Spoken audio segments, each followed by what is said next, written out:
good, my people, my peeps? What is good? So I'm back. I just did a live stream regarding my portals, my rainbow, and yes, indeed, the chariot.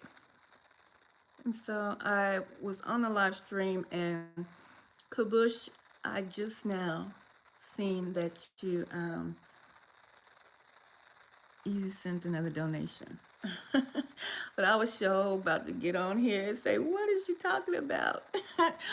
I just seen as I was setting up this live stream that you sent another donation, because during the live stream I did regarding the portal and the rainbow and the chariot, this was your comment. You were like, you gave the donation, that I gave the donation back, but it was still there.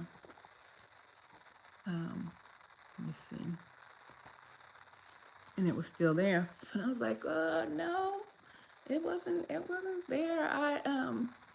I literally donated that the 100 that I had. Hold on for a minute. Let's get out of this. That was the video from earlier today.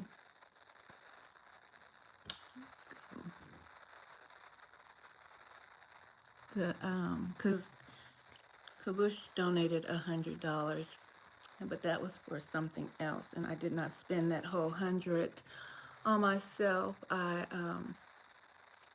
actually gave 60 of those dollars to a targeted individual. So I put the Cash App information on here. So here it is. There you go. So yeah, Kabush had donated $100 when I was going through my lawsuit that I chose not to file. Plus, I was tapped out. Yada yada yada yada. I've heard the story probably a few times by now. But yet, nevertheless, that does not say that I don't want to help the community or anything like that. And I never told him that the money that he sent to me, I gave $60 of that money to another fellow targeted individual. And those are the receipts. Oh, you're here? Keep it between us, and yeah, we don't have to tell our business. Oh, okay. I just was like, well, you on the live stream earlier, and you're like, it's still here. It's showing 100. I'm like, that 100's been sent. And I didn't think I had to tell, you know, you that I didn't spend it on myself, even though that 100 would have been nice. You know what I'm saying? To go splurge a little bit. You know how money's tight for everybody these days. But yeah, no. And then I just saw that you donated again. So, but yeah, that's what that. I just did this video because I didn't want any confusion, you know. But that is my goal. That's why if you see the title, my Cash App is there on the title. It's always in the description, because I do have my intentions are to build up financial support, and hopefully um, just shelter in the time of storm, and the storm is upon us. And I just could kick myself that I just did not have the energy or the finance. I could have made some phone calls to file the lawsuit. But if you have never gone through something like this, and then on top of that being targeted, it's very draining. It is very draining. And but now that I have more energy, I wish I would have. I wish I would have filed, because I'm ready now. I'm ready to get back in the fight. Um,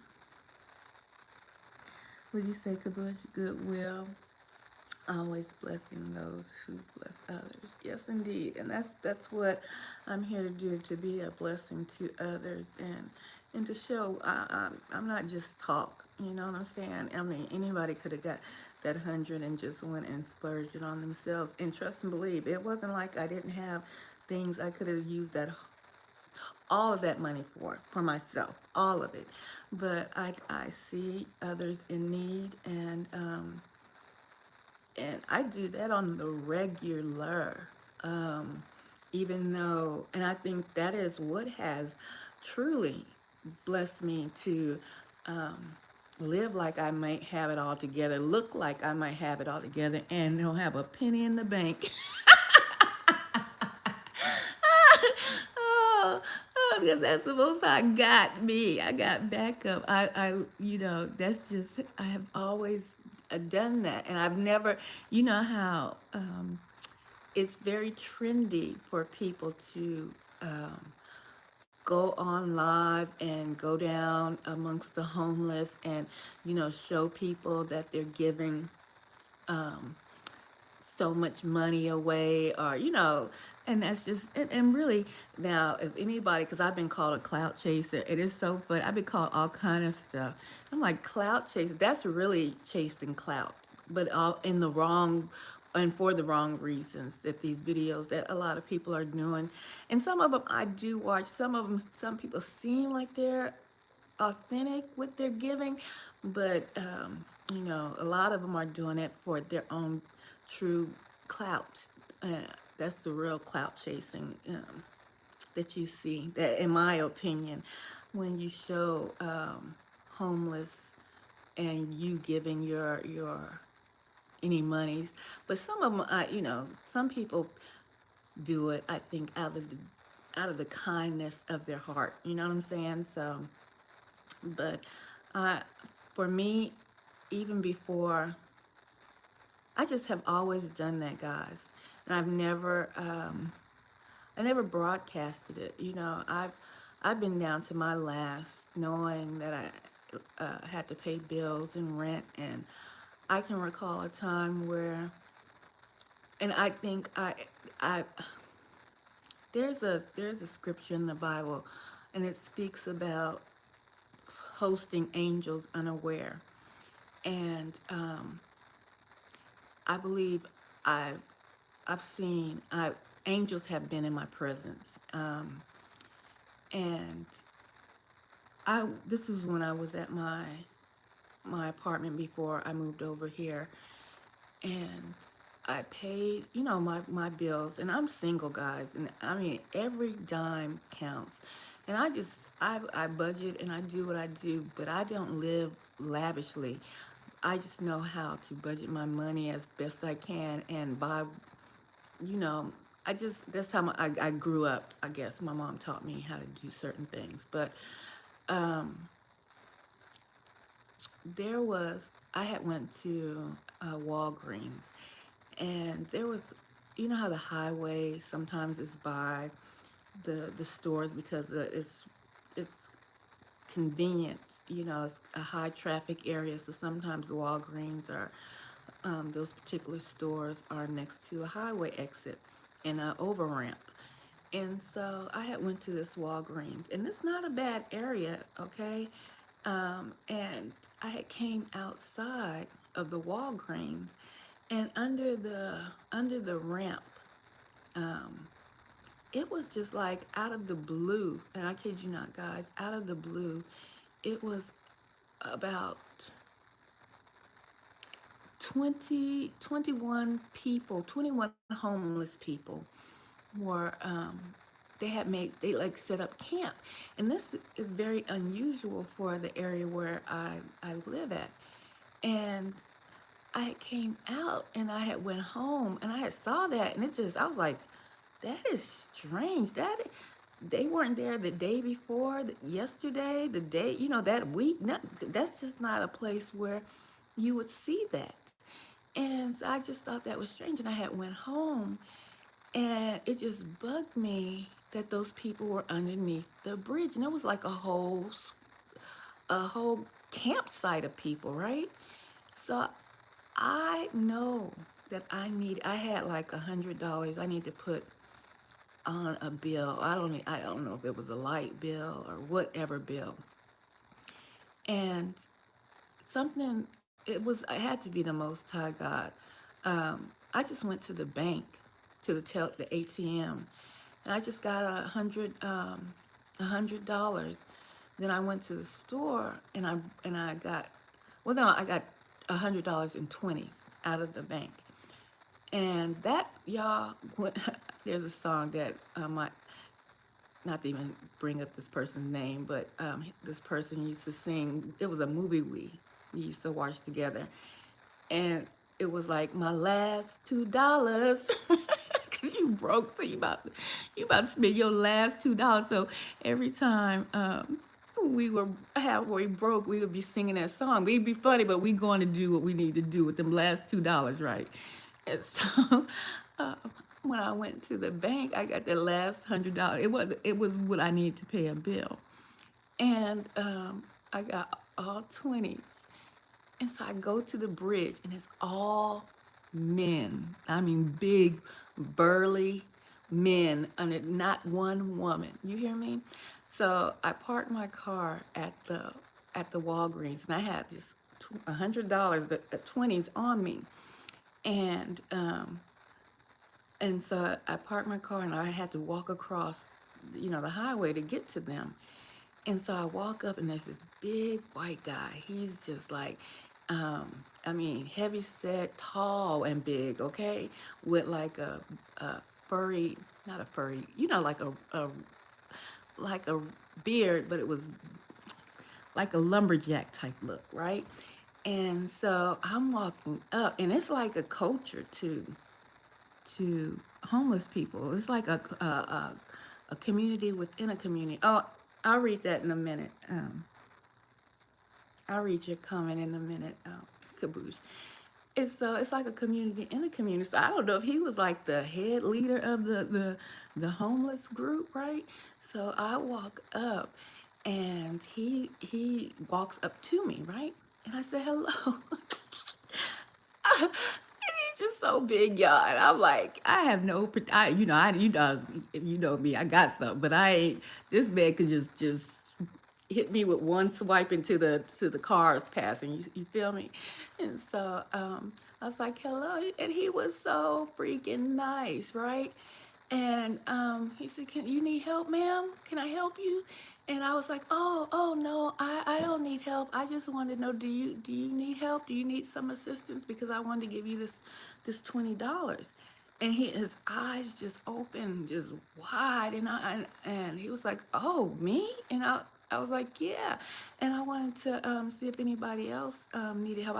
I didn't tell him how much, because I wasn't stupid. I didn't want to get, you know robbed or anything worse. And so he was like, oh, so he took the 20. He was like, oh yeah. So he was like, come on. He's like, what's your name? And I was like, Nicole. And he introduced me to the group. And he was like, this is Nicole, guys. And I said, yeah, I wanted to give them $20. And there was somebody like under the pass the bridge up at the top. If you ever go under the bridge, you look way up at the top. Sometimes they're tucked in way in the top underneath the street and the bridge. And so some people, he called them down, and I gave them the 20. And I said, as I was walking up, there was a guy that was on a bike that was like leaving from underneath that bridge. It was a black guy on a bike.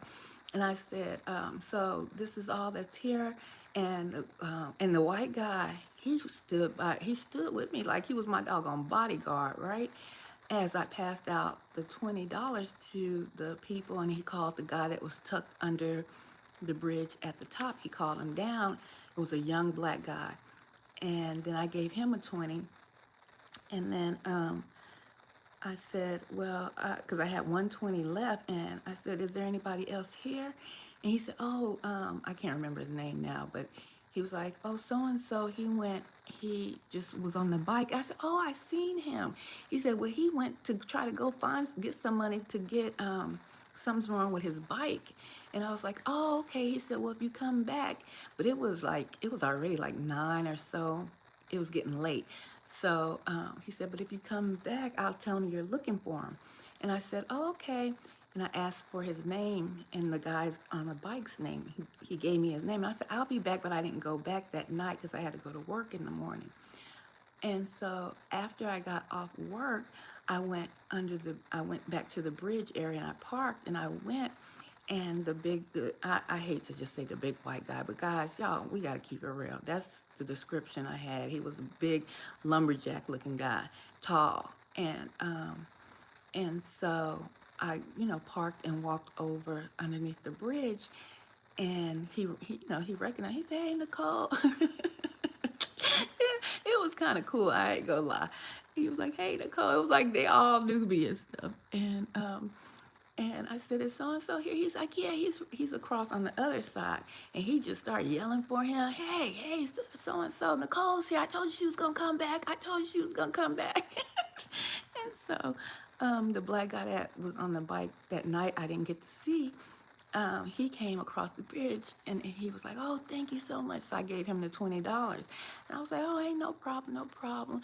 And I said, "Yeah, guys, I'll come back and try to see, help you guys see what you guys want." Guys, as soon as they appeared, these folks disappeared. They were never there again. None of them. None of them. Do you hear what I say? That that's why it I know these people they had to not have been, and I know it sounds weird, because that area, it even to this day, no homeless people are there. It literally like these people showed up overnight. I did what I did, gave them the money, and even just the next day, they were there. They were there like enough time for me to give that other man, the other black guy, the money who wasn't there that night. And this is the thing. I had five 20s. And that's exactly how many people were there to get the money, you know? And after I gave that last black guy the money, never, and in towns or places where you normally frequent, you see people, especially if they're home, you'll see them over and over again, or every other. These people were there, and then they weren't there anymore ever again. And when I say never ever, I mean never ever again. Okay, and I thought I had made a group of friends. I was sure about to take care of them like they was, I was sure about to take care of them, y'all. I ain't gonna lie. Them people never came back. I never seen not one of them again around this town. Um, so, but that's just something I've always, and not even to to uh, to brag about like you see people doing nowadays on social media with the cameras they take and put in people's face. Some homeless people don't want to be all plastered on social media or whatnot. So the help I've given people, nobody has ever knew about. You know, and I appreciate your help, Kaboosh. I hear what you're saying.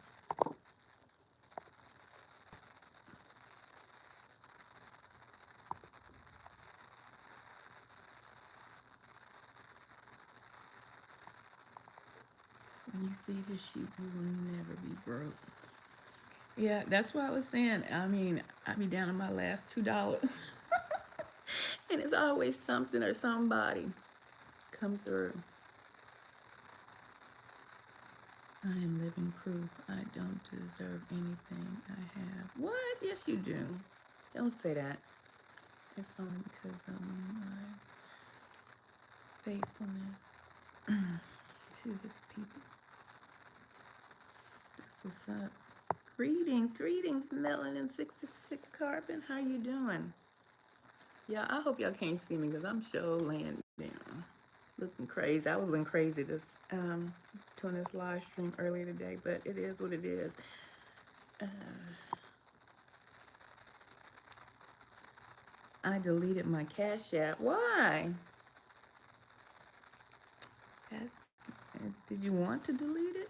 Can you get it back, Carbon? I've entertained angels many times. Yes, I believe you, Kabush, because that was just it, one of my experiences. Man, so many experiences. I know I talk to you guys, and I tell you guys about so many of my experiences with demonic beings, but I figured that'll get your attention like it got mine. But angels, I've seen them. I've looked them in their eyes and knew, you know. Um, yeah, so many times.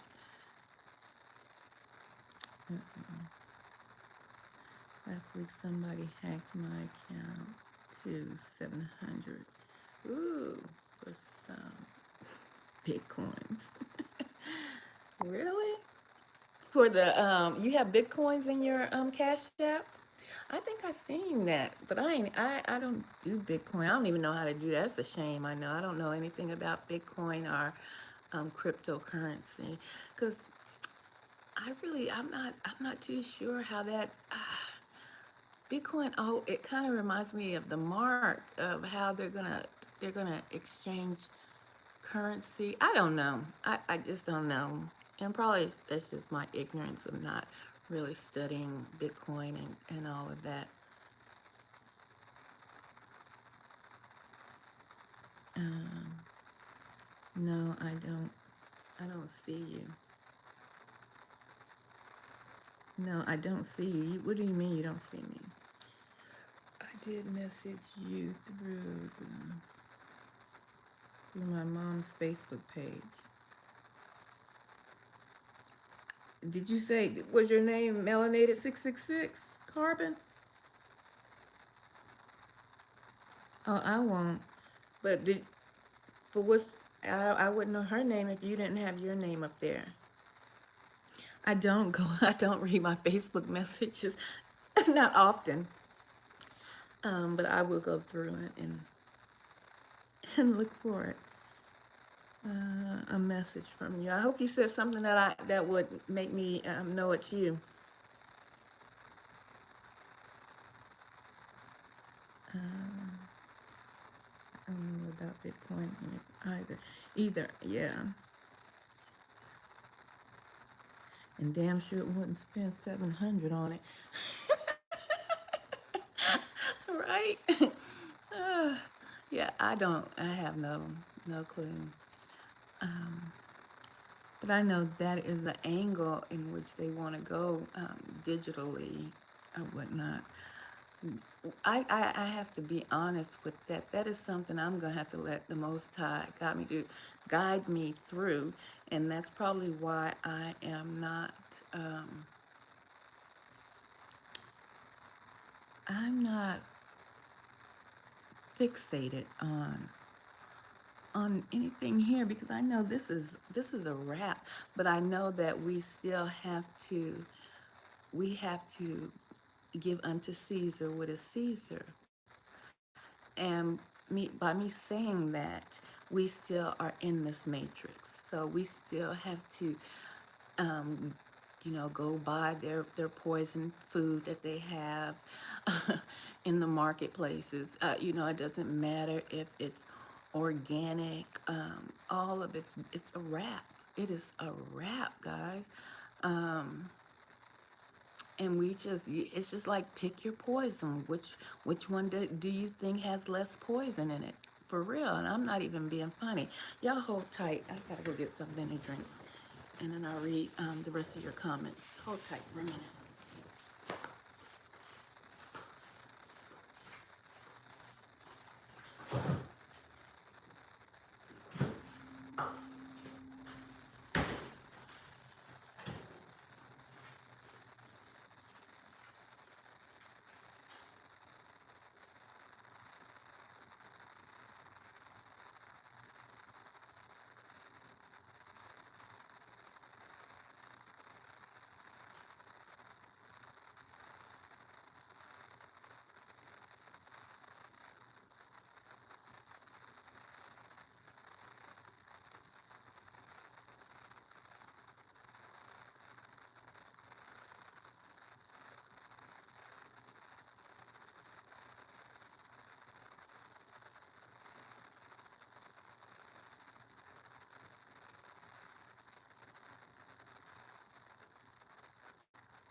I'm sorry, guys. I had to use the pate too.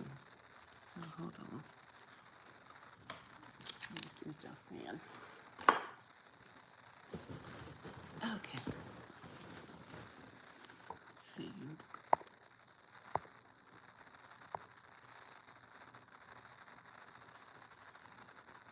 I've been liking the post via Facebook. What post? My post?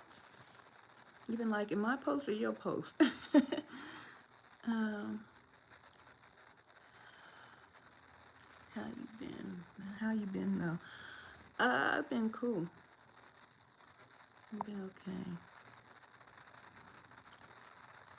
okay. For the most part, I just been chilling, and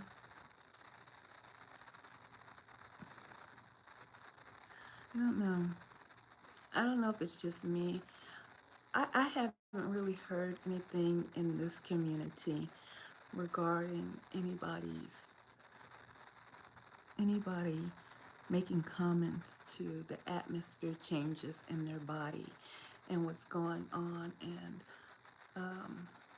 for me, I just been feeling some atmosphere changes, and so I haven't brought that up in this community, but I've seen it across other platforms. So I've been really resting a lot and thinking, resting and thinking a lot. You know, that's how I've been. How have you been though? Melanated Bush. I have to get up early. Oh, okay. To punch the clock. Have a blessed night, people. Oh, good night, Kabush.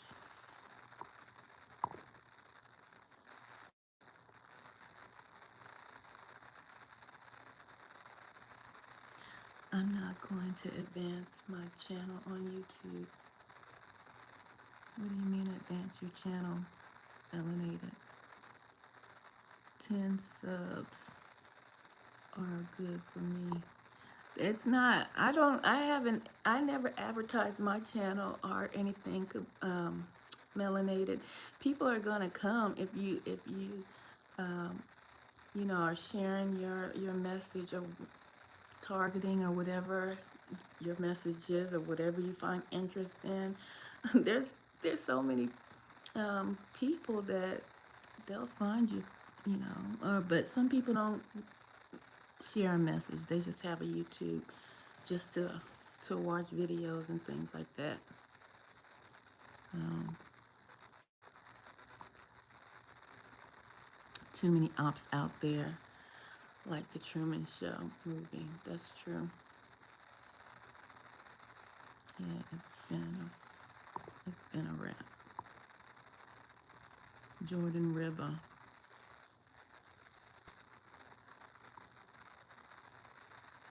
I love your live feeds. Oh, thank you. Oh, my post. Oh, on Facebook, I kind of just post and go. Them people on Facebook, I'm feeling some kind of way. I haven't even went live over there. I'm feeling some kind of way with the people on Facebook because Facebook are people that knew me. You know what I'm saying? Facebook, and I cannot lie. I cannot lie. I'm feeling some kind of way with them people over there on Facebook. So I just post and go. I don't care if it's 2 posts, 3 posts. I don't care. I'm feeling some kind of way. um, it is. Let me say this. Do y'all like movies such as y'all might be young. Have y'all ever seen Heartbeats or any movies with like singing groups, like the Five Heartbeats or the Temptations? I like movies like that. Like, you know how groups that you may have heard about or your parents listen to, and you see the height of their fame and everything, right? But when it comes out in a movie, you see the struggle, the beginning right? You see, that's what I like to see. I like to hear people's stories. I want to hear how everything started, right? And so this is related to Facebook. Um, why I feel some kind of way about the people over on Facebook. Um, because in this community, when I was out here. I,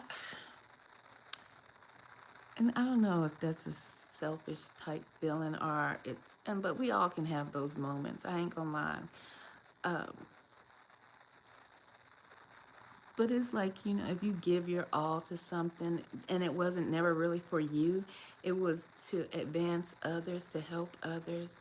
Um, and and it just feels like that you just get used up and by advancing others and they act brand new. And I know that's probably part of the targeting, right? I get that. I do. I get that. Oh, Eddie Kane. Yes, indeed. Yang. Oh, Eddie Kane. Yes, indeed. Yeah, Cadillac Records, etc. Exactly. I like movies like that. Because that stuff is never easy in the beginning. And for me, I've always been a trailblazer. I've always started what I wanted to do, without any assistance because I early on realized that people don't didn't want to show you anything. You know what I'm saying? Even your own people, they don't want if they made it to a certain level of success. And this is a reflection of the Black community, the African American community, that otherwise known as, the Israelite community. And it's a sad thing, but in the community that I grew up in, I've always grown up first and foremost, y'all know, around a diverse group of people, but the majority of people that were in my tight circle or close proximity to me were mostly African American folks. And, trying to learn anything or off of people who've made it, um, it's just they get a mindset. I don't know if they get it or if they've always had it, that somebody's coming to take something from them. Um, that's what it is.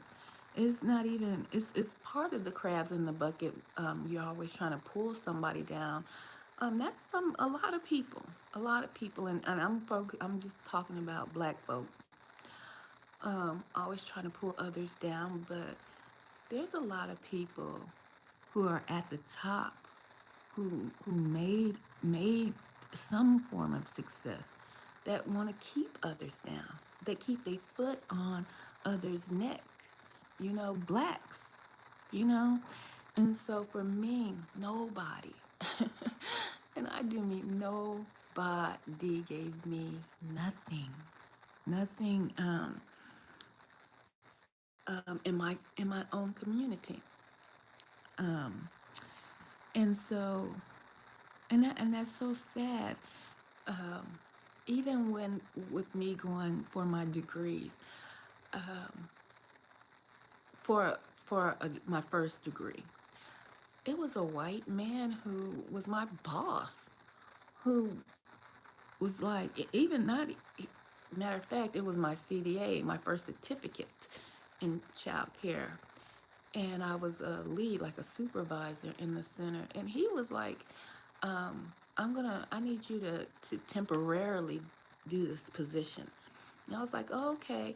And he was like, called me into the office and he was like, you're doing this position temporarily and you need a certificate to hold this position because we're a certified center through the state, through the government. And I'm going to give you so many, like a month or so to finish out the certificate so that I can place you in the this position. Do you understand? I mean, he was not nice, right?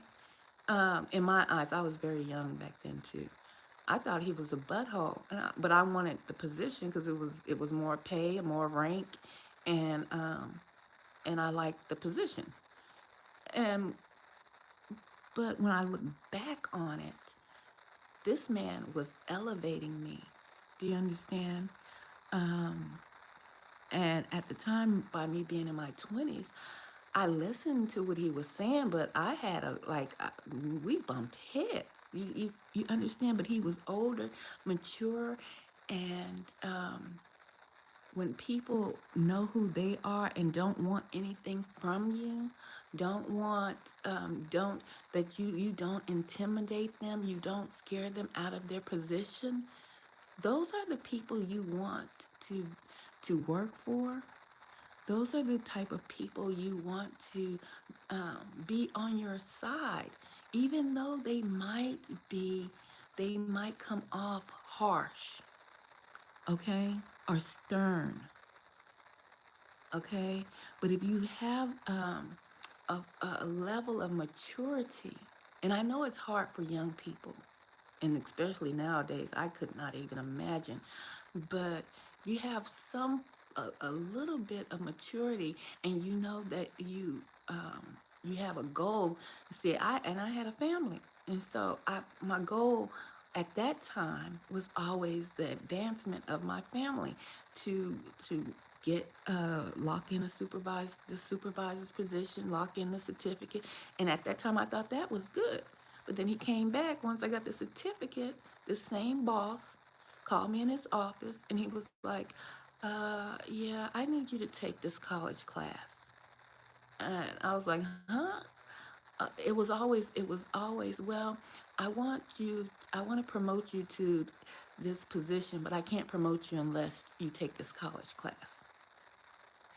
And it was never a carrot he hung over my head without truly wanting to provide me a better opportunity. Do you understand what I'm saying? So when he was like, "Yeah, this is the options. Nothing negative, but it was work. Do you understand? It wasn't something easy." And from that point, that is the start of my journey for me to get my college degree. And he, after that first class, he paid through the system a couple of more classes for me, and I was hooked, and that's how I finished my associate's degree. Um, you know, but in my own community, I've only met a handful of people with that type of mindset, and um, it's sad. It really is sad. Um, I have, maybe one day I'll share some of the newspaper articles that I have been in. Because when I say I literally am a trailblazer, a trendsetter. I am. That's not to boast. That's the truth, and I know it to be the truth, right? And others know it to be the truth. And so, not only was I working, um, having a family, going to college, when we were in Germany, I also I had two jobs, and on top of having two jobs, making sure my child at the time was in extracurricular activities and being a part of that. Um, I was in the community, and at the time we had just came from the States over to Europe, but before we went to Germany, I had I had produced a fashion show for plus size women. This is before men even said they like plus size women. This is when men hid their plus size girlfriends in the houses and snuck out at night to go be with the one they truly loved. this was before you now nowadays go on any social media platform. These thick, beautiful women are everywhere, right? Not back in the day. These women was in muumuus and hiding their shapes, and they were not, that was not the lick, okay? And so this was in early 90s or mid 90s. I did a full fashion show with only plus size women in an art gallery. And I designed all of the costumes. I had two seamstress, um, and I had nothing but plus size beautiful women.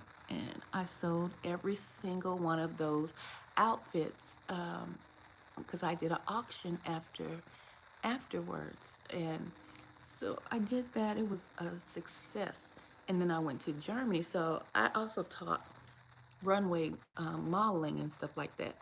So when we went to Germany, I was going to school, working two jobs, handling the house, and in the community. And so I just did that fashion show. And my my husband at the time was at work, and he was bragging about the fashion show I had did in Germany.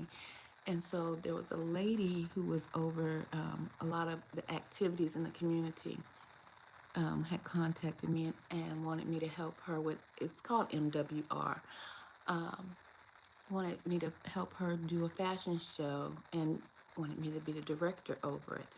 And I was like, sure. And she was a black lady. And I was like, sure, I'll do it. Yeah, no problem. So I met with her, and she was like, I want you to handle everything, and all I want you to do for me is come to me and tell me what you need for this show. I mean, she put everything in my hands, right? And I was like, oh, cool, I got you. Now, when I say I've only met a handful of people like this in my community, um, I mean, I've only met a handful. But these people, the handful of black people who knew who they are, like that white man knew who he was, but didn't have a problem with motivating and elevating someone else, there's only been a few black people. And those people that I did meet along my journey are what instilled in me to want to motivate and elevate people. Okay, so I got on this tangent because the people on my Facebook page, I'm feeling some kind of way with most of those people. Um, so when I'm doing this fashion show, she's giving me all of the resources. I mean, all I have to tell her what to do, and she gets the newspaper articles. You know, you have to put, well, you don't have to, but if you want it professional, you do news releases and things. And I just tell her what I need and when I'm going to do the open call for the auditions and yada yada. What building I want. I had total access to everything I needed. And so we do the cattle calls, what they actually call it, and get the models and all of that. And I had this one lady, and I don't know why it's the people who with the most talent in our communities seems like they be the ones that with the most insecurities. And that's not being funny. This woman was tall. She was not very attractive, but she was tall. She was graceful like a doggone swan. This woman's walk was smooth like butter. Do you hear me? Her walk, I mean, when she walked in the room, you didn't have to be gay, you didn't have to be nothing, but you were going to look. She was captivating. Do you understand?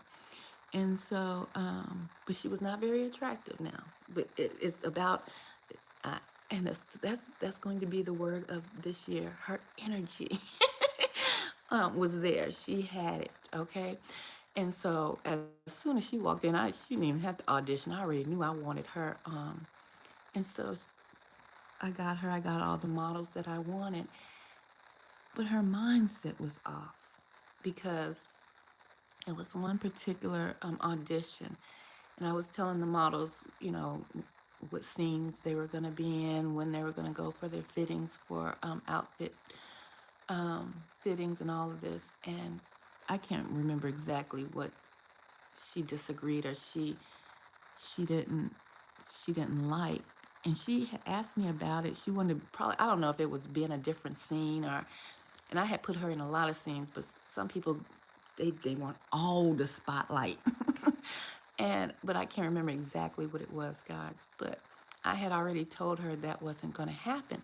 So I show respect to everybody, and especially people who are fronting the money for a show.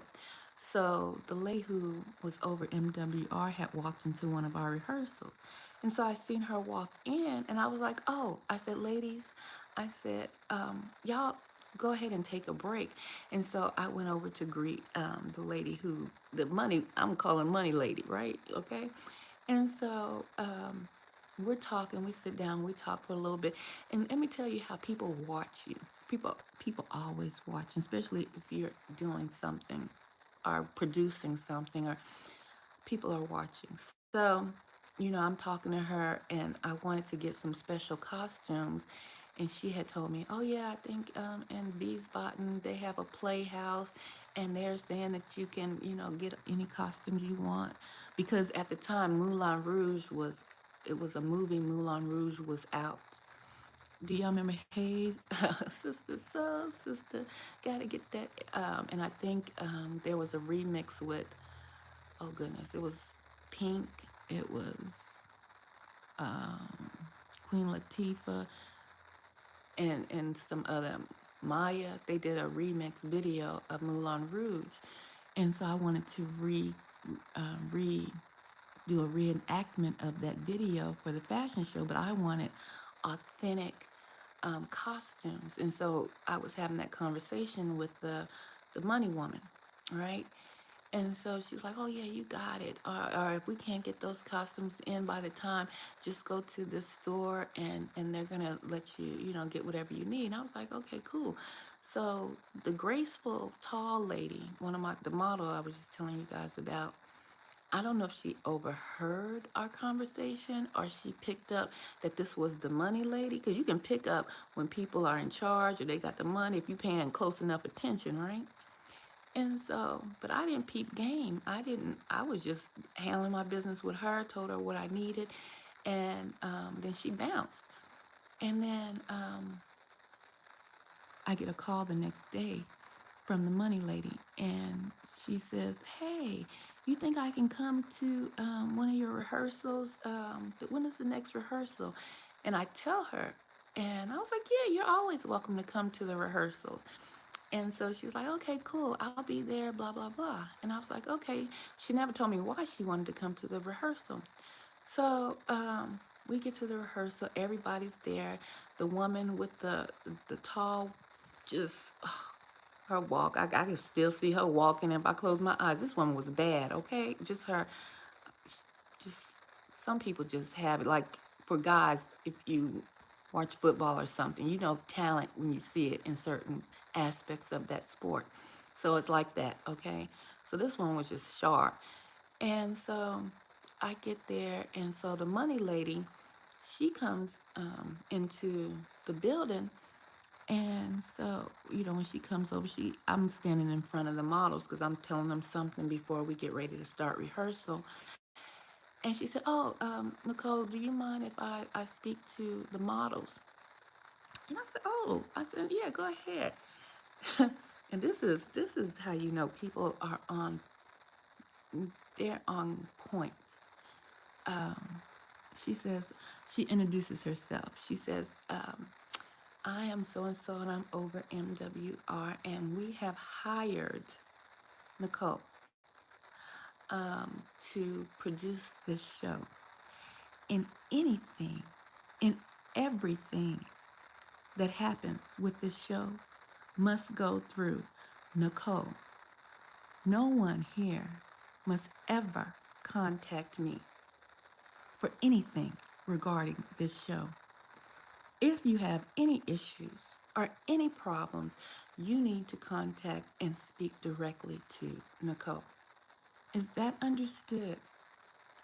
And everybody was like, oh, yes, and looking confused. I was definitely looking confused and lost.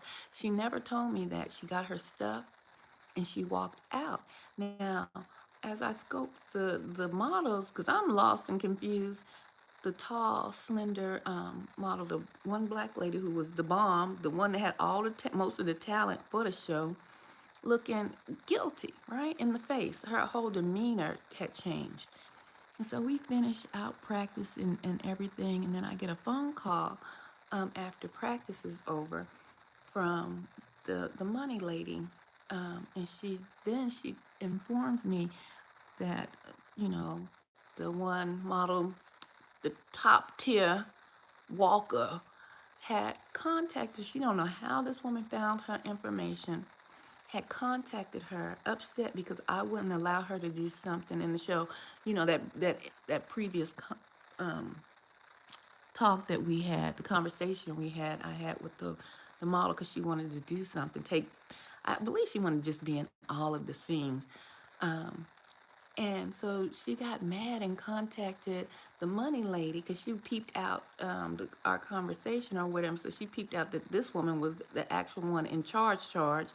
And so she took it upon herself to step over my head without even coming to me. Said, "Well, I need to speak to somebody else in charge I can talk to."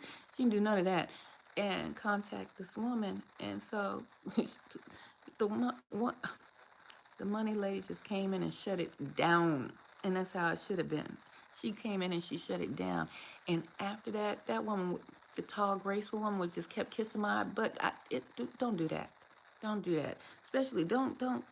I cannot stand that. Don't show me who you're not, okay? Because that's not you. After you got shut down, and it made you look bad because the woman wasn't going for it. Okay, she's not the gossiper. She's not the one, and she didn't have it. So to say, nevertheless, guys, that show was a huge success. It made the rounds throughout all of Europe. I even still have a newspaper article to this day regarding that show and me producing that show. And after that, I did all of the shows while I was in Germany. For every other company group while I was there. So when I say that um, I know my skill sets and my abilities, and I know what I want to do for people, it's just that people they it's just like they block their own blessings. It's like they block their own blessings, and they think they're moving so stealth, so quiet, and everybody's not down with that, you know. And so like I said, I've met a handful of people that have that know who they are, and so by that being said, when we came back to the States and stuff, and when I started producing other shows here, um, I did it with no knowledge of it other than me going online and studying it and figuring out myself and putting people in places that they would have never have gotten. Um, you know, not the fast track that I put them on. I can't say they would have never gotten there. Let me not say that. They just got there on a faster track, and then when people elevate, they start acting brand freaking new, and I cannot. I'm gonna say it. I cannot stand that type of mentality, because how you got up there, you gotta no, we people forget. There's ebb and flows in life, like the ocean. The tide goes in, the tide goes out. The tide goes in, the water recedes out. Nothing stays the same. It might stay at a particular level for a while, but there's always ripples. You understand? And you never know when you're going to have a ripple in life. And it seems like it just amazes me, guys. So with the people on Facebook, it's so many people I put on. So many people I put on that act brand freaking new. That even when I was going through stuff here on social media, I seen people on live streams just yes, and I'm like, I interviewed you, woman. I was what talking.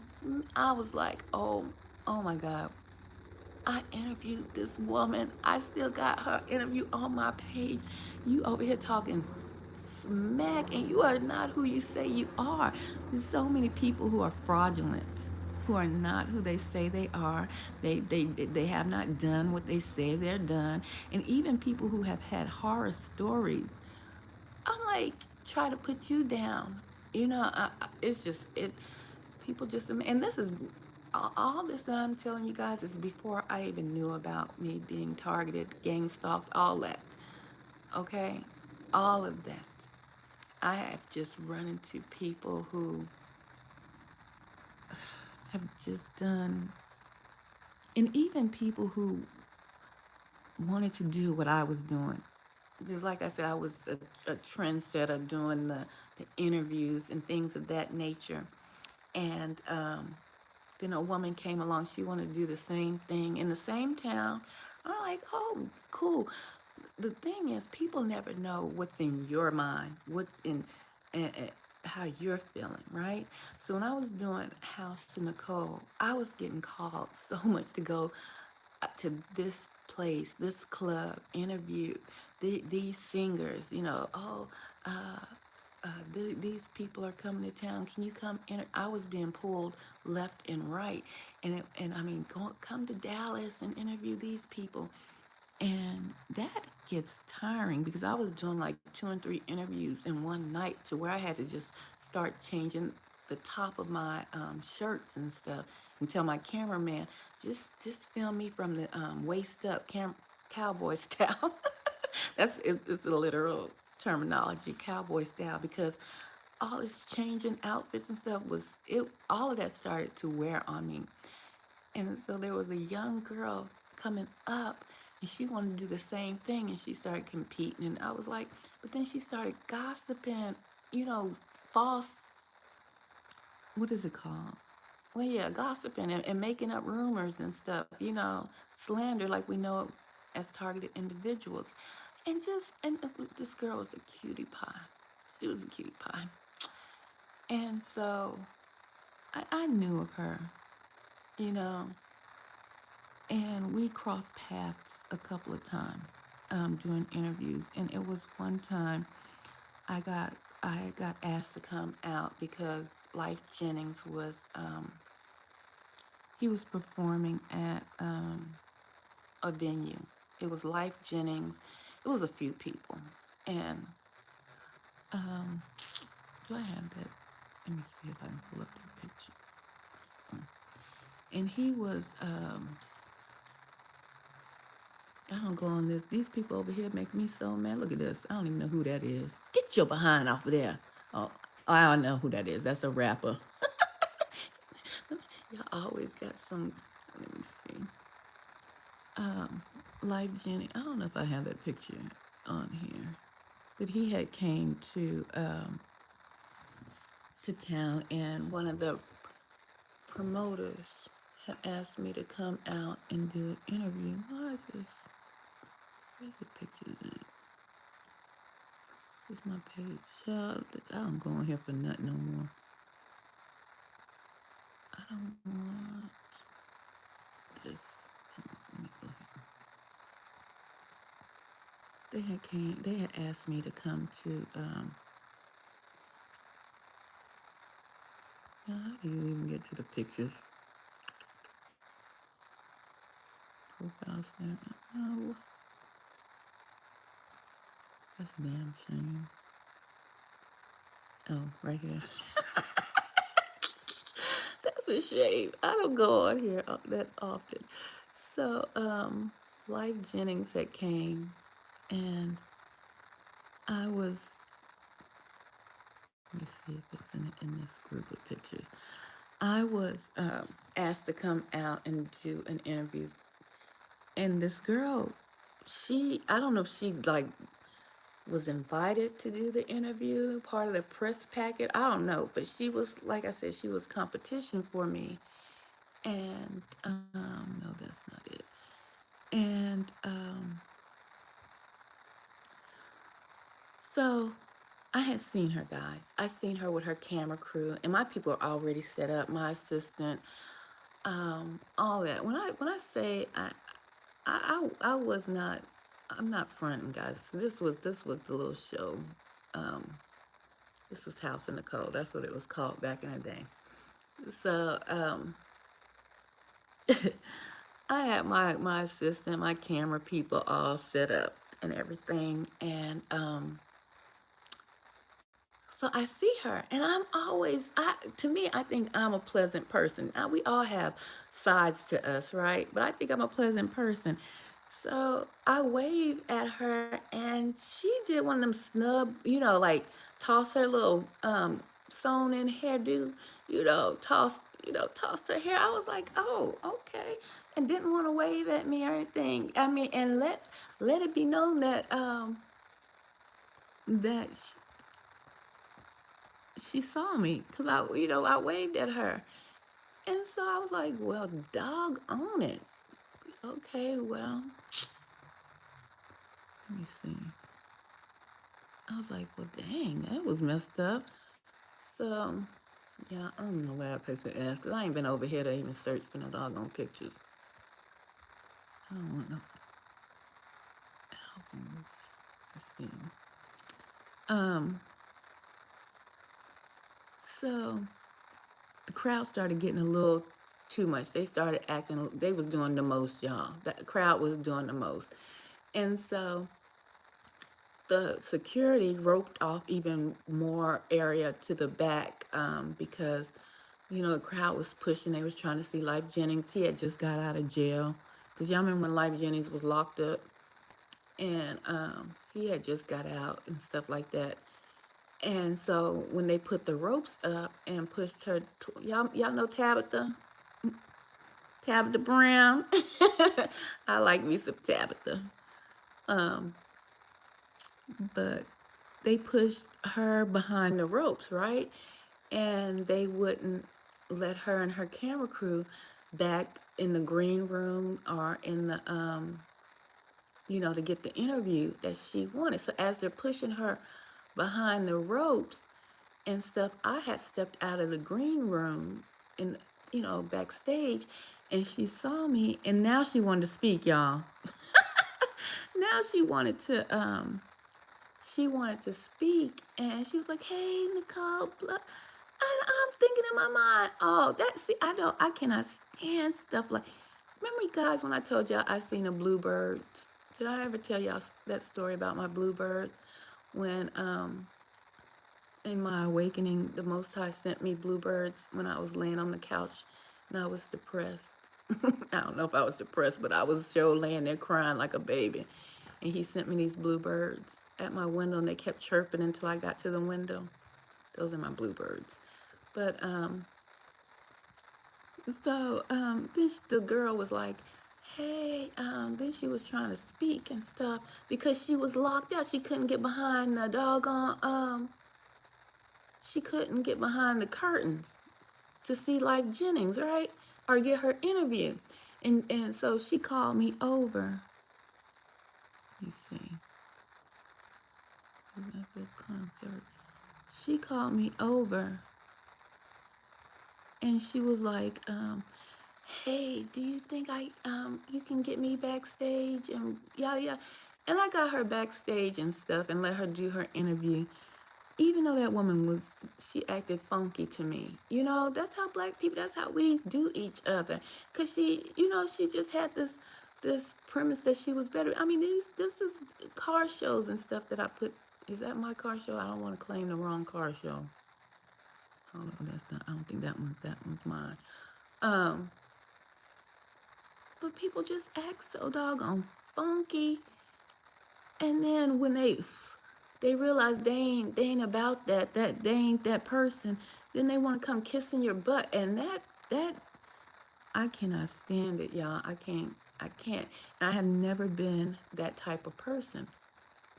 I've never been that type of person. No, everybody I have done or interviewed or whatnot, the platform was made for that. Do you understand? It wasn't made for me. It was made to put you on Main Street. And it's just so happened that I started interviewing celebrities and they came to me. I never went looking for no celebrity. I was always the one people called. And it's just this girl, she was on I think that's K I forget her name. She was on one of them reality TV shows. Um, Let me see. But yeah, I just so these people over here on Facebook, I don't even y'all know who that is. Tyrese. No, I could tell you a story about him. He was crying all on social media, but he had the same type of he came down with Run DMC. Y'all remember Run DMC? Y'all, this is Reverend Ron with his fur coat. Oh, y'all can't see it. That's Reverend Ron right here with his fur coat on. They came down to the military base, and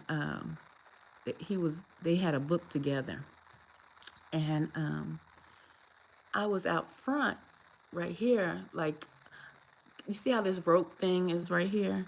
I was on the opposite side because I'm like with the press, but it's my own, it's house and code. This is stuff I built on my own, you see, and I'm invited to these places.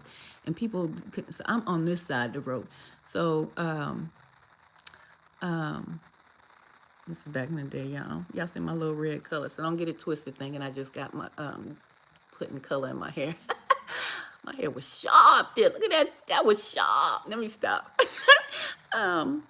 But so let me get him because get his story. Let's get you back up here, mister. So he comes out. Now I'm on the side of the road where he at. I'm on the side of the road where the press is at, right? And so he comes out, and I don't know if he thought I was getting ready to talk to him or say something. I wanted to say nothing to him. And he walks past me like him. He has an issue with, and I'm not being funny. He has an issue with dark-skinned women, and who was the guy I just told y'all? Life Jennings. Life Jennings does too. They are like. Have y'all ever heard? What's that young boy that beat up that girl in the car? Chris Brown. Chris Brown have an issue with dark-skinned people too. I don't even know how this chocolate drop have an issue with dark-skinned folks, as chocolate as he is.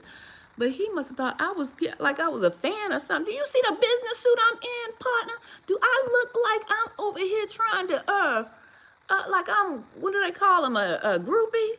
I'm on here official business, partner. But anyway, he had walked past me, y'all, with like a snub little. I was like, oh no, I said, child, please, I am not a fan. I liked you when you was singing Coca-Cola on the bus when you was a young jit. Okay? That's your voice. When you got him Baby Boy and all that, I watched it, but I am not a fan, partner. But anyway, he walked past me with his nose high in the air. I said, oh no, he didn't. And so we go back to the back. This is before the picture, y'all. This is before. So you see where I'm at on the rope. So you see I'm not lying. I'm over here with the stars. These are the people who just knew me from House in the Code. So they called me over. They wanted to take a picture. This is not even my book. So you know, he just wanted to take a picture with me. I'm like, okay. And so I took a picture with them. And so I'm on this side of the rope, right? Where the celebrities are. And so, let me see if I can get, okay. So so the book signing is done, right? So we all walk to the back, Reverend Run right here in his fur coat. And we all walk to the back into, like, they call it the green room, but it's just a room where the celebrities are. And so I'm talking to somebody, I can't remember who I was talking to, but it was somebody important that Tyrese knew or was affiliated with because of the meeting and stuff. We're in the back room, right? And so he sees that I'm talking to this important person after the picture. You see where I'm at? I wasn't trying to get. That's what tripped me out when people tell me I'm looking for clout. Baby, I done been around so many celebrities. I ain't clout chasing nobody, especially on no damn YouTube, Facebook, TikTok. I done been there. Get where I'm at. Why don't y'all do that? You know what I'm saying? So you see, I'm right here between two army folk. Not even try to be pushed up against him in a suit. A suit. You don't see no hoochie mama clothes on. A suit. You see what I'm saying? Business, baby. Okay. No clout chasing. I'm where I'm supposed to be because I started my own business. And so when he seen that, that's when he was like, oh, can we get he was like, oh, can we get a picture together? And I'm damn near in the same position. If you look closely, you see my hand and my phone right here. I'm damn near in the same position I was in when that first picture was taken, right here. Right here. Look at this. If I can get it. Y'all see how my hand, where I'm at? Phone still right there. He slid over by me and leaned in. I ain't moved because he was like, oh, he probably thought and said, oh, she probably somebody I need to talk to. I'm still in the same damn position. I wasn't moving. Look at his body language. If you want to learn body language, if you want to know something about body language, a sister straight up and down, straight up and down. Who leaning in? Who's leaning? Where's the shoulder? This is the lean in. He wanted to get close to me in my picture. Yeah, y'all better learn something. I'm gonna learn you today. I don't need no clout. I am the clout. I am the clout, okay? I've been here, done that. Get on my level, shoot. But I put people on, okay? So I ain't never fake the funk. This right here is even my camera. Let me look at him silly. All that hair, Lord have mercy. That's me. Sure is. That's one of my camera guys. This white guy. Let me see if I can get a better picture. This guy right here, one of my camera guys. This guy right here, what did he do? Oh, he worked in a club. He did something. I was taking him out to dinner. That's right. I was taking them out to dinner. My crew, my people. I was paying for that. Okay? Get on my level. People be tripping me out. You looking for clout? No. I've been here, done that. This is my camera folk, right here. This was my assistant, right there. Had plenty of assistants. Okay. This is me on set. On set when I was a nurse on the film show Dallas. Okay. Get on my level. I ain't never, but I've been around people. That's why I say I put a lot of people on. And then they want to act funny like I'm chasing clout. You better go somewhere. You better go somewhere. Keith Sweat. Me and Keith. You better go somewhere. Okay? And ain't none of this been in no hoochie mama stuff. Ain't none of this been no hoochie mama clothes. Okay? This business. Phase on love. I done went off. Because people, why did I go off? Oh, because these people on Facebook. No, matter of fact, and we're going to go and look at some of the interviews since they pissed me off over here. I've been doing this a long time. When I say I was a trendsetter, a trailblazer, that's what I meant. I put my own, matter of fact, do I have that,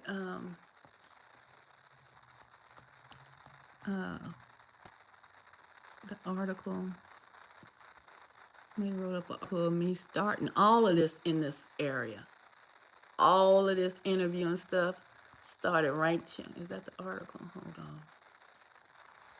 No. So people just they funny acting, and then they see the next person they think got clout, and then try to jump over. You ain't never did nothing. Oh, police. But see, people won't investigate nothing.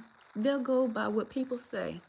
They'll go by what people say, and them people know they was all over here with me interviewing them and putting them on and making connections for them. That's what the purpose of the platform, bringing folks to the doggone radio station. That was me, looking young, bringing them to the radio station, okay? Interviewing them. This was your sister right here. That was me, bringing them to the radio station. They better clout chasing. Boy, child, please. Clout chasing. This was me. This was me in the middle, okay? Getting pictures for photo shoots, okay? Photo shoots. Magazine covers. Clout chasing. Child, please. Clout chasing. This was me with my name embroidered, okay? I don't have to prove nothing to nobody, but people over here, they ain't piss me off over here. That's why I post and keep it moving. I don't say much, and they don't. But I guarantee I'll go live and people will jump on it. That's me. I don't wanna trigger nobody. This before I knew about the red and stuff. Just before I knew about red, the gang stalking stuff. That's me at the radio station. That's right. Probably about 50 pounds lighter. About 50 pounds lighter, but that's me. Clout chasing, child, please. Child, please.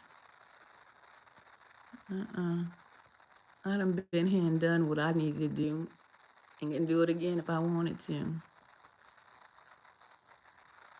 Let me see. I thought the picture was on here. I don't know what. Let me see if it's on the other page. I abandoned these platforms. These people just, oof. Y'all don't understand.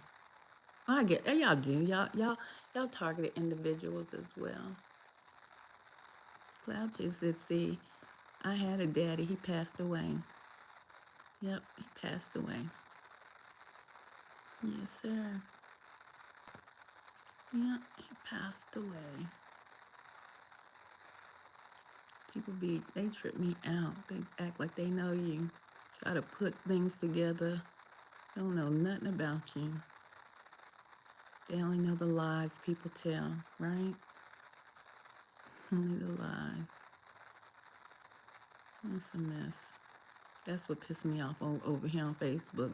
A lot of people don't know me. I think it's about 5,000 people over here. I don't know all those 5,000, but a lot of people that's on here that's lurking, they know me. And they can continue to lurk in the background. Continue to lurk because they know the footwork I put in, okay? They know the footwork. Even Tank. Now, Tank, I ain't gonna lie. Do I have a picture of Tank? Tank was a sweetheart. A little short, so. Now, I take Tank over in. I take Tank and his he ain't that short. He, but if I put on some heels, I'll be over him. Matter of fact, this Tank right here. There go Tank. Oh, he ain't that short. What was I talking about?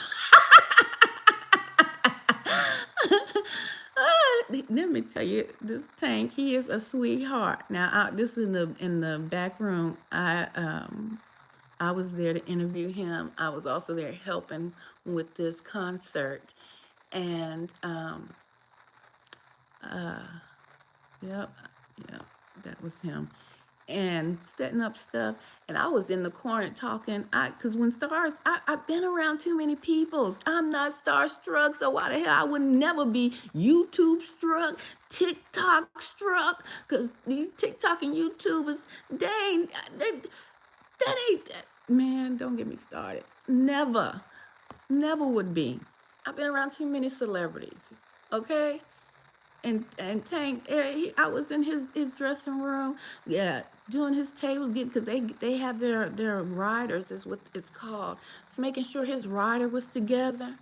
Make sure he got the alcohol, his towels, everything he need on his rider, baby. Wasn't paying Tank no attention. Tank came up to me, okay? Tank came up to me and started talking, and he's a jokester too. Very funny, nice man. Very funny. Child, please. Child, please. Yeah. what they call it, clout chasing. Child, please, y'all. Clout. Somebody called me. I said I was chasing. I was a clout chase. Have you lost your damn rabbit mind? They have lost their mind. I am the clout. Somebody said I was a clout chase. I am the clout. All these pictures right here, that's what I did, baby. This is the radio station, but half this stuff is before I even went up there and worked there. They came looking for moi. I ain't never went looking for yo. See when I cut all my I had one of those waiting to exhale moments after when I was going through my problems with my ex-husband. I cut all my hair off. I cut all my hair off. It was like that scene waiting to exhale. She said, just cut it off. I'm not cutting your hair. Cut it off. That's when I started my natural journey. I was like, bump that. I'm cutting all this hair off. Yes, indeed. Yeah, clout chasing. This is when I was running from demons, y'all. I ran smooth I got baptized. I said, them demons is chasing me. I got baptized. Take me to the water. Take me to the water. But let me tell you something. That man right there, he was a witch. He was a warlock. Because he came in my dream, y'all. I seen him with his black eyes. When I went back, I think I told y'all about this.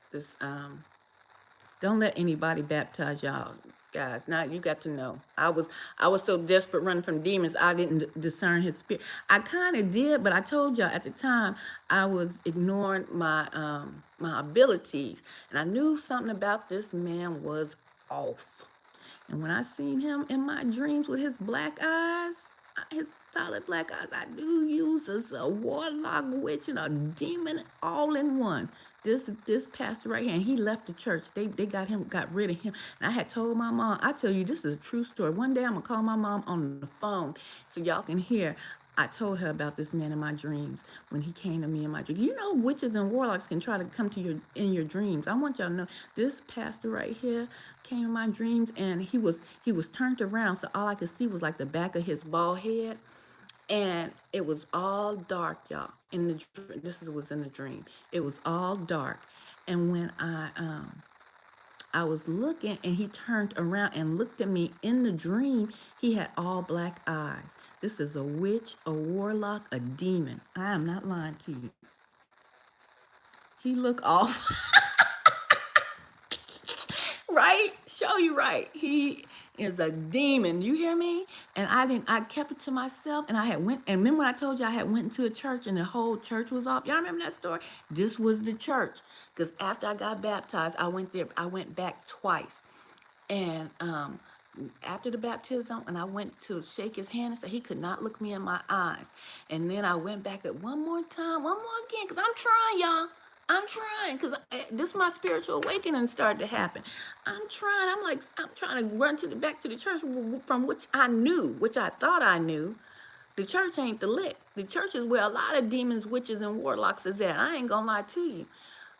When I went back and all that heaviness was in the church because all them spirits, I got smooth up out of there. I ain't never went back. But that was my journey. I ain't know I was wearing a gang stalking uniform right there at I ain't know the red and black yard. That was my journey. And that's what I thought. I was like, oh Lord, what's going on? So let me see. I thought I had the picture over on this one. I got pictures everywhere, y'all. I don't know what. But yeah, these people over here on Facebook, they done pissed me off over here. I put people on the map. Do you hear me? On.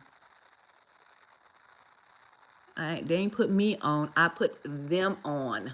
I went and interviewed them. Okay? I had to set up. Okay? Clear up picture. This picture blurred in a mug. Clout chasing, child. And I ain't never been no hoochie mom. I've been classy. Classy. Savage. That's how I roll. That's why they call me Boss Lady. That's a Boss Lady. Dressed like a boss. Walk like a boss. Talk like a boss.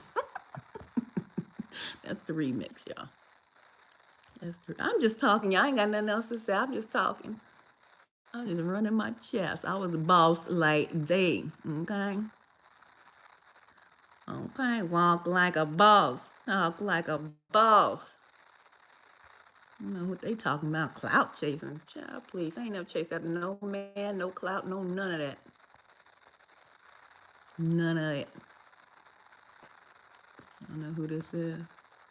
Vincent, whatever his name is, play football or something. Child, I wasn't into sports. I went into, let me see, let me go on my other. I think it's on it over here. Let's see. I just stopped posting over on this page altogether. And people, I'm telling you, you know, and I still was doing stuff even after knowing I was gang stalked, y'all. You know what I'm saying? So for people to front, oh, that pissed me off. This one, the newspaper did an article on a sister. You see that? That's in the newspaper. Welcome to the house of Nicole. You see this author of the newspaper did an article. Yeah. Yeah, clout chasing. I'm on one now, y'all. I'm on clout chasing. Who the hell? They must not know who the hell I am around these parts. They must not know from the way I walk. I ain't from this month. All these folks I interview, singer, author, child. This the one right here tried to front on me. Tried to front on all these people I interviewed. Came through. Hold on. I had the interviews up here. So when people, hold on. Y'all know who this is. Y'all know who that is. Genuine. Clout chaser. Child, please, I've been around too many celebrities. I'm on clout chasing somebody on social media. You done bumped your damn head. You bumped your damn head. Just, I can't remember his name. He's a singer. Where am I? Y'all know Tony Terry. I know Tony Terry. Clout chaser. Child, I've been around too many folk.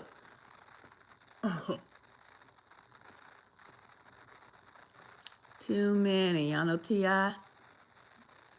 Y'all know T.I.? Tip. Clout chaser. They got me confused. Y'all know T.I.? Tip. Oops. That's me, my assistant in the back. I don't know why I had that hair so big. Oh, I think this is the concert with what did I say? Life Jennings, I believe. That's me right here. With a group of models, but those were not my models. That's me. Child, let me see. Let me see. I think Life Jennings is right here. This was that concert with Life Jennings. It's Life Jennings right here. Y'all know Life Jennings. Life be lifing. That's when he had just got out of jail. I know Life Jennings played the guitar. I had to cuss Life Jennings out that night. I sure did. Clout chasing. I cuss out a celebrity, and this is when. Oops, I'm sorry, my bad. This is before COVID and all that, when people stuck on celebrities. So clout chasing. Who? What? Child, please. I better recognize. Nobody clout chasing nobody around here. Let me see.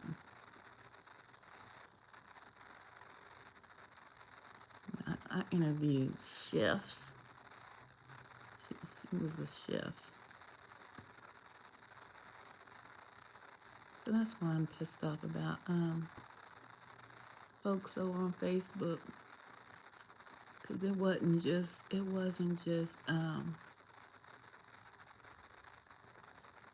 celebrity I interviewed. I interviewed people hometown, homegrown, and put them in the same vicinity as celebrities.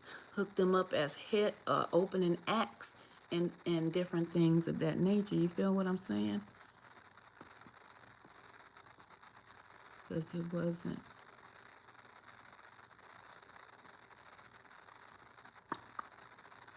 my platform. My platform was to elevate.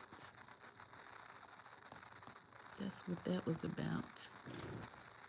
I thought I had put some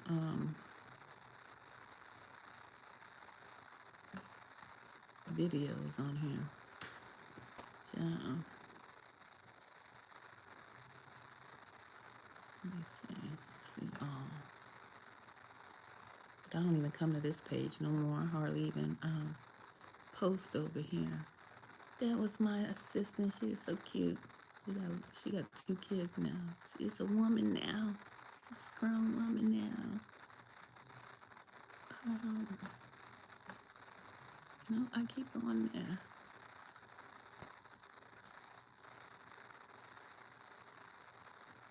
Photos. How do you find it? I thought I had videos over here.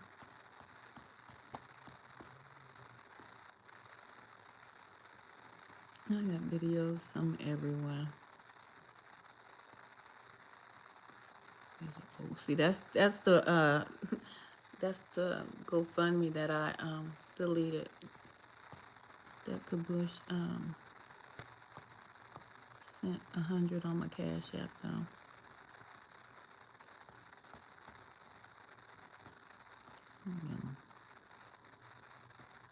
Edits. I know it's some doggone videos on here. How y'all get to the videos on the page? I ain't been on Facebook over here exploring nothing in so long. Not edit, manage, about, photos. That don't make no sense. I'm gonna find it. View ads, page status.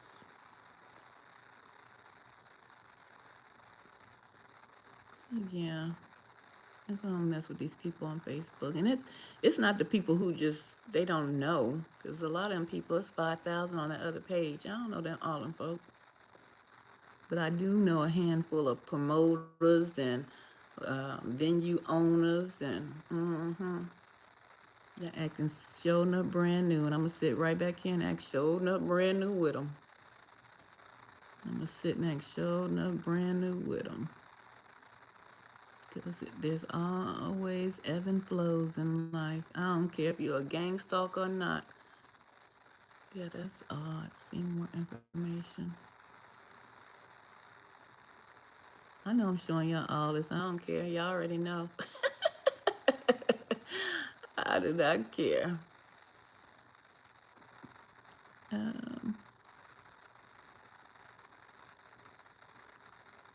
not care. Because I've lived my life. Get on my level. Get on my level. I've done things people trying to do. You see, you feel me? I've done things people are trying to do. I wouldn't, first and foremost, I wasn't never trying to be a singer because I can't sing. Where are the photos at? I mean, I don't like how Facebook be changing stuff around. You know? Because you can't remember what jacks and what stuff is that. What y'all saying down here? They weird for even saying that and looking at your pics don't make sense. Yeah, they said, yeah, I had people say I was clout chasing, baby. I said, clout chasing where? I've been to clout. I've been around the clout. Clout chasing where? If I wanted to marry the clout, I would have did like some of these hoochie mamas didn't try to. I was married. You know, they try to paint people out to be these sluts and these, especially black women. I'm like, no, that was not me. I was married, and even my ex got jealous. You know, it's just, and this was before I even started being around celebrities. Oh, it's just, you have to just be confident in who you are. And that's what pisses me off when somebody tell me I'm chasing clout. I ain't never in life. Never. Sometimes people find things to be wrong. I'm just saying. Yeah, I know. Yeah. Um, and people have they have talked to me just like this is, if y'all guys don't know who this is in the picture, just kind of crooked. In the picture, this is Adina Howard. And she used to sing. Anybody, do you know who Adina Howard is, Melanated? Before I say who she is. I know there's a way to, you know who Adina Howard is? She used to sing, this woman right here. I got my t-shirt and my panties on. T-shirt and my panties on. That's what she used to sing. But when I did her interview, she talked to me so long. It was so hard to chop up to edit her interview, not chop it up, but edit it. But now she's a chef. Um, yeah, you know who she is? Okay. She's a chef. She's married, you know. Freak on the morning. Is that the name of it? Um, Dang, I'm so. Let me see. What is this? People I know. What are these little dots right here? Oh, nothing. Oh, those are people I follow, or they follow me. Child, Lord, let me get. I should get more back familiar with this stuff. Well, they probably been over here deleting stuff. Who knows? Who cares? I lived the life. I've lived it already. You can't delete it from my memory, people. Because I know I put more than just photos over here on this doggone page. Just say all photos. Facebook, I don't like how y'all organize y'all stuff. And that's another thing. Facebook seems like it's just played the heck out. 15, 21 items. Let's see what's in here. Facebook just played the blankety blank out.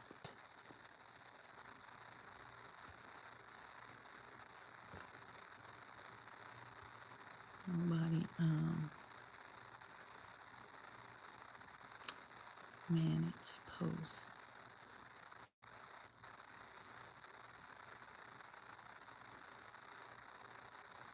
And I don't know if they archive your stuff if you haven't posted in a while. I don't know. Facebook get on my nerves. Go down. Let's just go all the way down. See.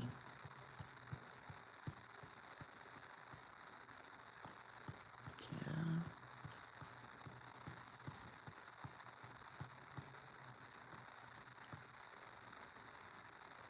Let's go here. This old post. I wanted to see.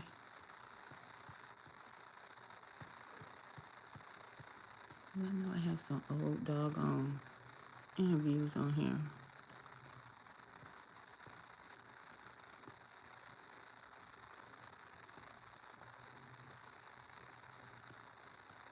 But you get to a point to where you don't even care anymore. You know, like, been there, done that.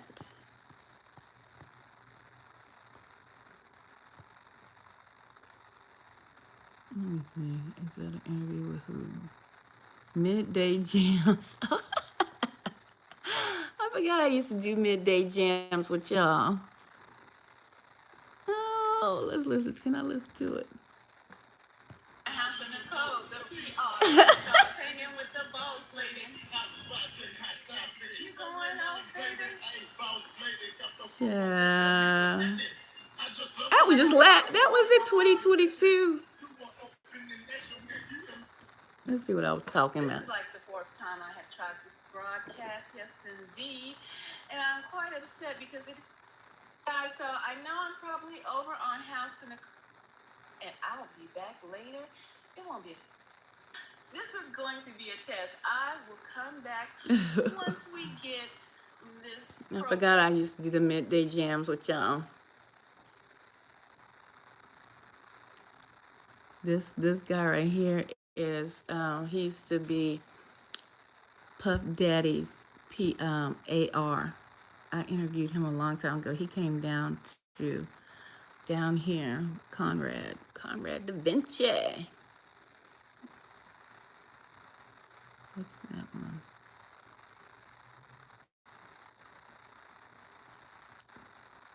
I'm just going through here, y'all. I ain't got nothing else to talk about or do. Here's something to get you moving. Progress report. Yeah, I thought I was jamming. Oh, good. Oh, goodness. I got the incense going. You could tell me nothing. I think I mentioned. You could look at the shades popping. I just want y'all to know I had changed the atmosphere in here real quick. So this is an incense that y'all see with the smoke. Just to clarify. But yeah. So I see. Let me stunners off real quick. Greetings from LA. Hey, Sergio. So I seen this young man on TikTok, and he happened to do a rap. Yeah, got the incense. I had the ambiance and everything. Here today on the channel because I said a while back that I wanted to have some music, showcase some people in their talents, and that's always been me. You heard what I said. I forgot to tell you. That's 2021. Guys, about when you guys. Hold on. Go back. What in the heck? How do I get on YouTube? How do I get back on YouTube? Guys, take a fast or do a fast if you want to do this. Who was I showcasing? 24. And this guy was good. Let's listen to him real quick. Hey. Oh, this got me hyped. Hold on. You battling. What do I say? You gotta pray. You gotta fast, and you gotta get them over. Martial law is no joke. The police people plan a lot of games. Wow, there's a ton of chilling. Give them 50 cents, $1, something.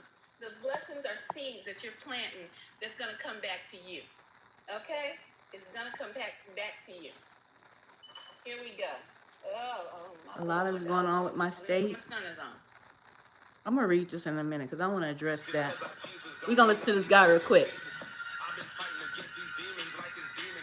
Hey.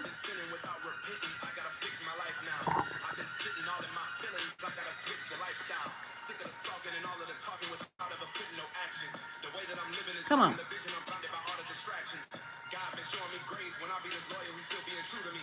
That's why every time that I be falling away, he never stop using me. I got a Bible and don't even read it. He made me a leader and I don't be leading. I don't even know how I'm even still breathing because I know the purpose, but I don't achieve it. My friends and my family steady retreating. I push them away and get mad when they leaving. I don't go to therapy knowing I need it. I mistakes, but I steady repeat it.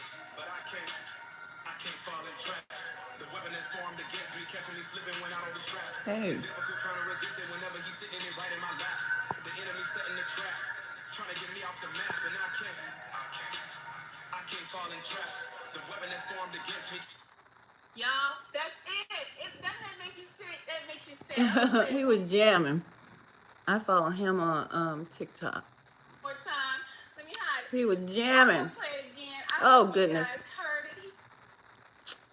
That had me hyped. Stop. Okay, bye.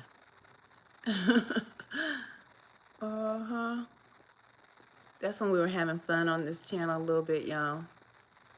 That's when I was seeing the doggone stuff falling out the sky, and now people are starting to say, oh, there's stuff falling out of the sky. Been telling y'all that. That was in 2001, but I have pictures before then. What was this? Travis Scott. Oh! That's what I'm going to show y'all something about Travis Scott. Let me read this real quick.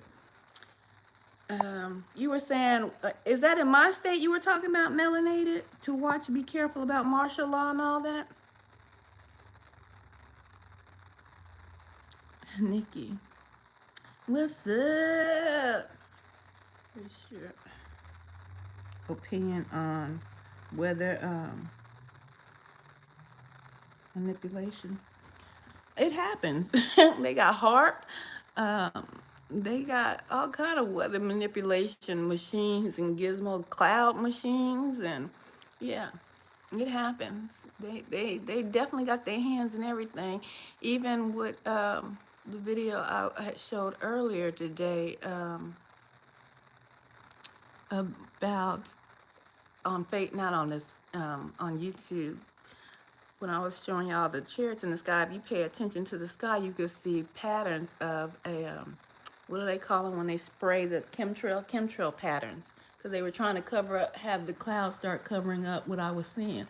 If you go back and look at those videos, or even if you go back and look at the pictures, you can see the chemtrail patterns. They've been manipulating, you know. What's your opinion on it, Sergio? Oh, melanated, yes, you were talking about me, Texas. Let me tell y'all something about Texas. I know that, you know, we have the surge of migrants, immigrants coming in on the border, into the borders and everything like that. But I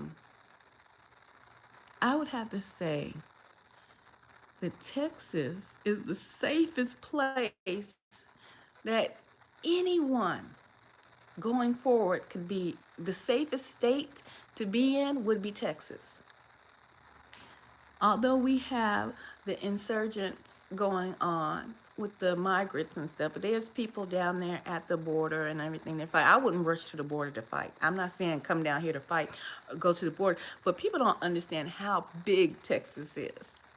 People, even like that guy I showed you earlier, Conrad, when I said he came down to Texas and everything, he was so ready to go back to New York. He was like, Texas is too doggone huge, it's too big. You need transportation just to go around in your own little town or your own city. Texas is too huge. So people don't understand how big Texas is. First and foremost, I want to say that. Hold on, let me see what you're saying.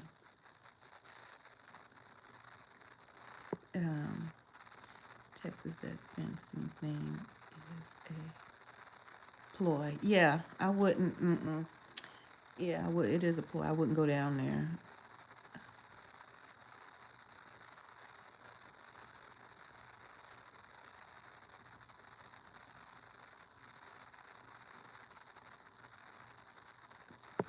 Underground has so many levels. We're just living up here, living in a prison on this ground level. I wouldn't want to go underground. Underground, not just the fact that there's weather modifications, earthquake machines, and all kind of stuff they use, but the fact of the matter is that the shift is here. That there is a actual polar shift, and these polar shifts happens every so many years. You know, not like 3 or 4 years. I don't know how many years it, but they happen, and the continent, the continental plates are moving, so that's going to be pushing up new land, crushing land. Who wants to be underground while that's going on? You got your whole place decked out underground, and it's about to get crushed because the shift is here. You know, doesn't matter how big it is. Look what happened to in Hawaii. Hawaii is an island. Hawaii is Texas is huge. Have you ever went on road trips? Melanated. If you even start in Texas, I've drove from here, from Texas to California. You could start off, dog, 12 hours driving in Texas just to get out of Texas, just to go to California. Texas is California is long. Texas is wide and huge. Okay, it's so freaking much land here in Texas. Um, Hawaii is an island. a small mass of land. And we know an island is water on all sides. That's why I would never want to live, first of all, on an island. An island has, water on all sides. And yeah, they use some kind of ray, some kind of device they use to start those fires, right? Texas is too it's too big. It's too big. It's way too big. Only thing that they would mass casualties would happen. It's going to be in the cities, but that will be everywhere in any state. They will hit your more concentrated areas first, and those are always metropolitan areas, your cities. You see what I'm saying? I'm saying Texas is if you had, like I said, if you had to pick your poison, your choice of where you're gonna run, Texas would be your best option. If they have, wait a minute, did I miss something?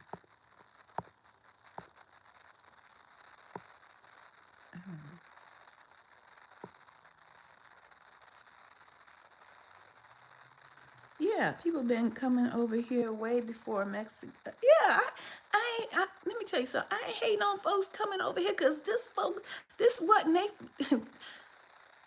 First of all, I'm a Texan. Mexico, this was Mexicans' land. A lot of this was Mexican land anyway. Why people sleeping? You know what I'm saying? Remember the Alamo? That was the last dance. Remember the Alamo in San Antonio, Texas? The Alamo still standing up there. They was the folks that came here and conquered the lands here. They was fighting the Mexicans off of this land. Yeah, I ain't got a problem with that. The thing is, what I'm saying is, it's a different day. It's not just Mexicans, and I think I did a video regarding that. It's Russians, it's Japanese, and they're coming over here as fighters. They're coming over here to conquer and set up. It's different. This is not what people think it is. They're trying to make it sound like just migrants from Mexico. No, they got a whole different plan for folks. They got a whole different plan. Why would the size of the state matter? Because there's more. It gives you the more opportunity to hide. That's what matters. It gives you more room to run. If you're in a city, you in a small area of land, you don't have that many choices or opportunity to run and hide. Texas is massive. I have to say that once again, Texas is massive. And then they've already put in to separate from the United States. They put in there, I can't remember what it's called right now. My brain is on empty. To separate. So you have the large size of the state of Texas, and then they want to separate from the fake United States of America, the Corporation of America, and be their own separate entity. And if you're like me, I've already studied. Okay, there's a map, and I probably can't pull it up because I cannot find it anymore online. I think they scrubbed it online. But have you ever heard of the Rex 84? Rex 84? I think I had. I thought I had. I was gonna talk about Travis Scott, but now you got me on something else. Rex 84 law, or Rex 84 plan. When you mention martial law, do you understand that Rex 84 is part of that martial law? And I thought I did a video on that a long time ago. That might be on here. That's why I'm flipping through here. Rex 84. It there's already a map, and it seems to have been scrubbed off of the internet, that shows the division of America when martial law takes effect. It shows the division of America, and it shows the states in which you would be best able to survive. when martial law comes, okay? Um, and it's almost like the hunting. Oh, it's cold than a motherfucker. The hunting games, the hunting mockingbird. You know how they lived in certain parts, like the rich people lived in certain parts and the poor people lived in another part. Um, well, basically they got that off of how the United States is going to be divided. If I can find it on here, I think I did a video on here a long time ago. Oh, I think this is it. Now, is this it or is this about? No, but I think that picture was on that video. I did, because I did like a two-part video on it. Um, and so Texas, although there's an influx of insurgents, it's not just immigrants, and that's what my point was. It's not just immigrants. These folks are from Europe, uh, Russia, China, and they're coming as backup to the doggone sleeper cells that's already been here. They're coming for backup, honey. Yeah, it's gonna be a new day, a new dawn around here. And while people hating on black folks that's been here, they about to see, just because these folks coming from Russia with white skin don't mean they white people. You feel what I'm saying? It's people coming in here to get a new start, take over lands that they people just they gonna have to see. Hold on, guys. I'm gonna find that doggone video now that you got me thinking about it. Got me thinking about that video. The wind blowing like a mug outside. I hope it don't freeze. I ain't even checked the weather to see how the weather's gonna be. But anyway, Texas, I have I have invited people down to Texas. I have extended my what is it called? Hospitality. Even now, even now, I haven't heard back. People, they think it's a game, and I'm gonna just let them. I'm gonna just let them. It's not just about. I know my page, I started talking about gang stalking and all of that. It's not just about that. It's a whole. People gotta look at the whole picture. Okay, if they really think they gonna shut it down in their city, they gonna be in their city. I'm talking about cities are where they gonna first attack. Okay, cities is where the first attack is gonna be. They go, okay, and people, they don't get it. Get out of the doggone cities. I don't know which, and I know it ain't easy for people. And that's one reason why I want to start. I wanted to build a community now for transitioning, but people gonna wait till the last minute, just like they did when COVID, trying to run and go get toilet paper. You ain't gonna be able to run and go get nothing. You can get locked down in them cities, and you ain't gonna be able to get nothing. And the city ain't nothing but a food desert, a food doggone desert. All food is. This is when Texas froze over. And I said, fake snow. See, people think they tell it, be given. This was in 2021. But look, I'm going to show y'all this.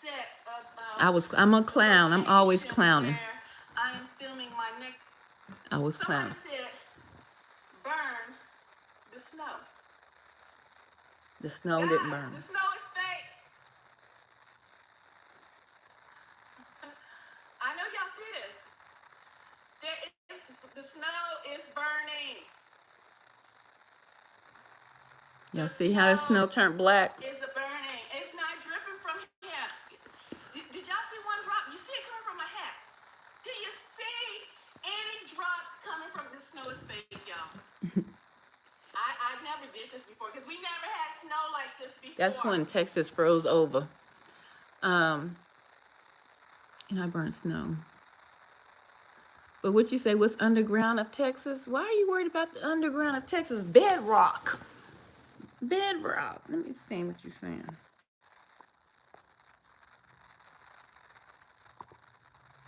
Don't matter how big it is. Looks. Oh, I already read that. If you have, I seen something about what's under. Why?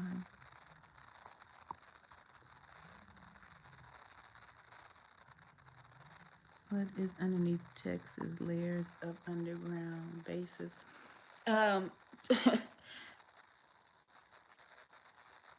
there's underground tunnels all throughout the United States. How do you think they've been trafficking children? How do you think that the beasts have been eating? How do you think they've been sacrificing to their god Moloch? There's tunnels on the way, all underground, throughout states.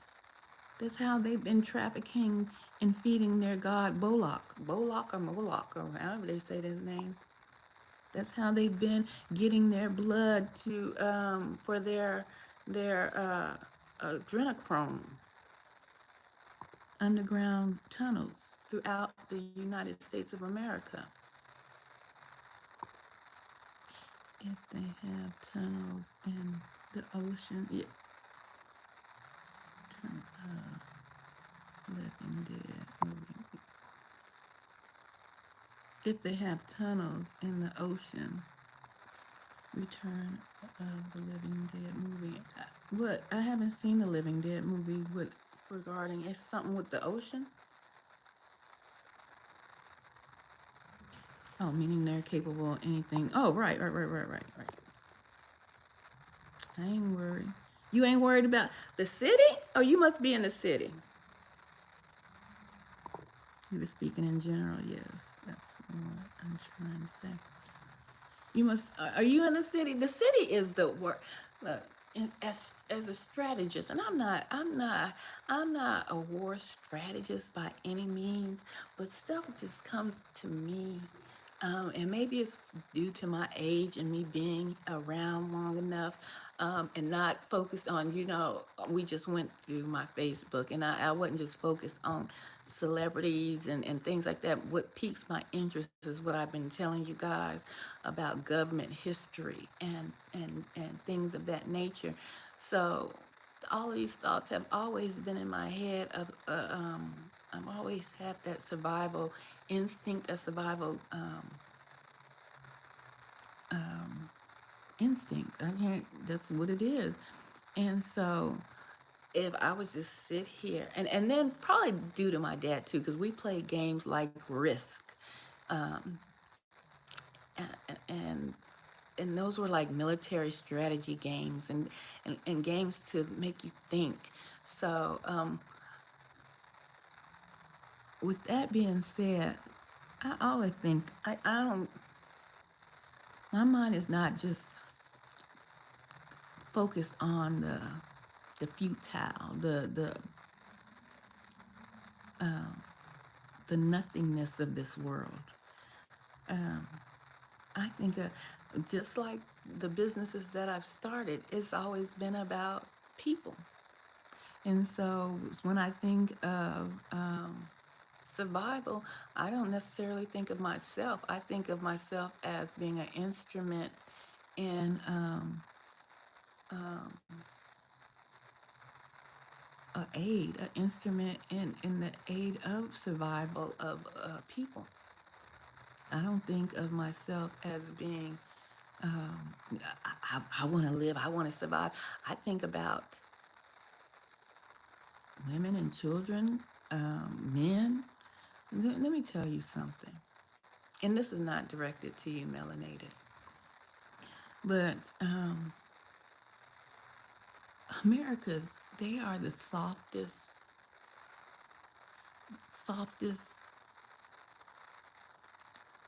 weakest people, but carry the biggest bat.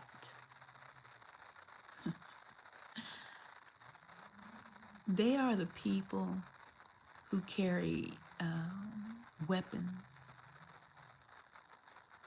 with no fight in them. That's America as a whole. Okay? spoiled, even to the poorest person here in America. Spoiled, you see, because a lot of the atrocities that people have had to go through in other countries that we consider third world countries, which are the richest countries, by the way, um, their suffering and their lack of having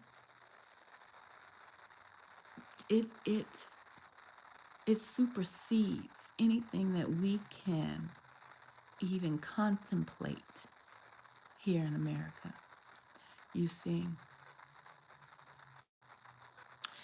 I've heard by being around military and people, horror stories, you see. And the reason why I say Americans are the softest and weakest things walking, but carry the biggest bat, is because the shift is here.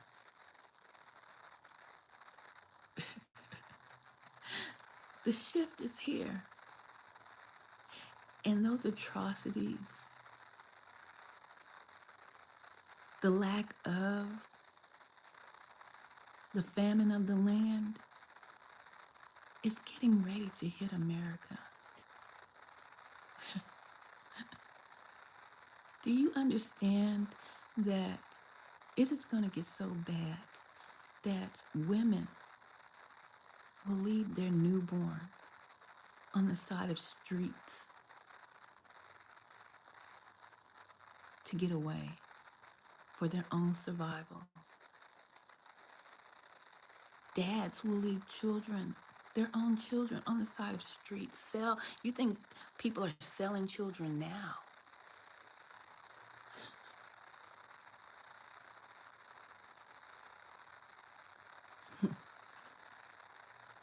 Americans can't even begin to understand what is upon them, where they have been able to drive their Lexuses and their BMWs, their SUVs, park it in their garage, go in their house, flip on the TV, and pop a beer and sit back in their comforters and their recliners. You see, America has always watched wars from a distance on their big screen plasma TVs. They watch wars from a distance.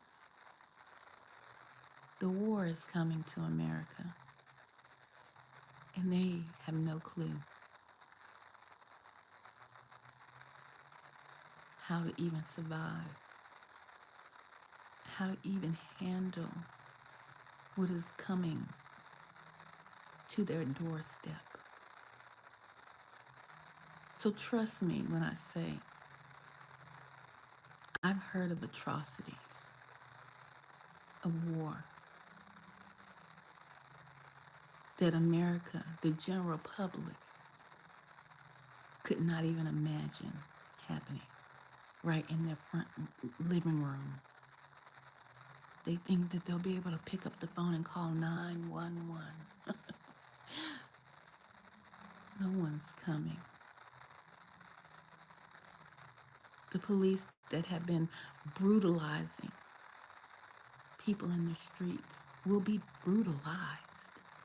No one's coming.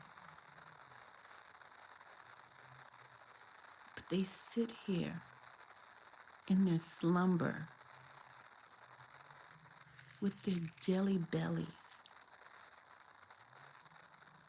and think that they're safe because they carry a big bat. Well, you see, just like the poles are shifting, the power is out of America's hands. They do not have the blessing anymore, and their power is gone. But they don't realize it yet. America is just sitting up from its slumber, waking up, yawning, thinking that they're going to get up and start their day, carry their big bat with their jelly bellies, and continue to bully other countries, steal and rape other countries for their resources. Wow, the cancer has already been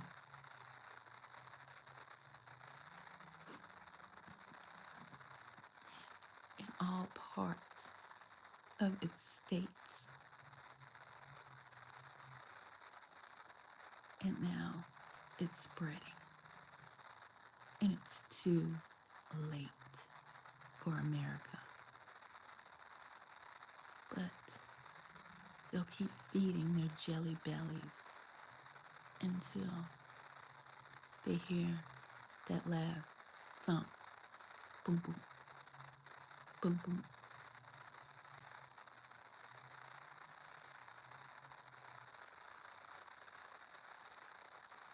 And it's over for America. So if you don't even know the horrors of war, which a lot of Americans don't, you don't want to know.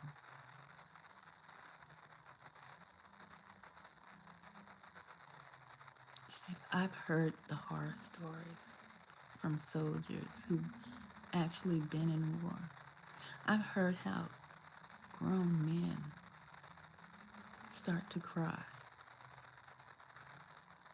from the bombing, the continuous bombing, and the shooting. Those grown men that were stunting and flossing it, shining their vehicles up when they were on their own safe jelly belly soil of America. But when they went to where the wild things are, how the tears started to roll down their eyes. America does not know what is coming for her. And the people in America have no clue. And if you have never been affiliated or associated or been around anyone in the military, to have heard any horror stories, well, the only thing you can relate to is the pictures that you've seen on the boob tube.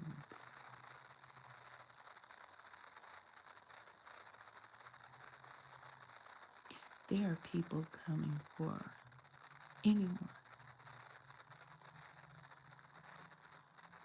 And you don't have the protection of the Most High or protection or the knowledge and skills to know when to go. There's a gambling song. Know when to hold 'em. Know when to fold 'em. Know when to walk away. Know when to run. You better count your money while you're sitting at the table. America's still gonna be sitting at the table.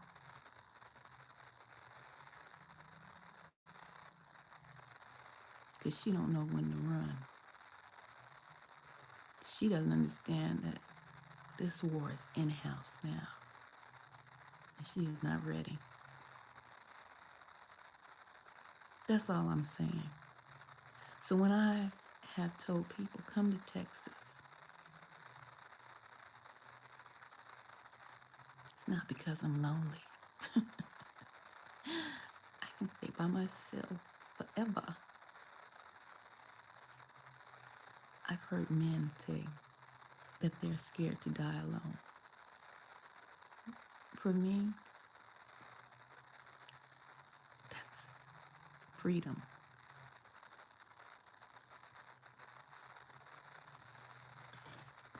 Freedom.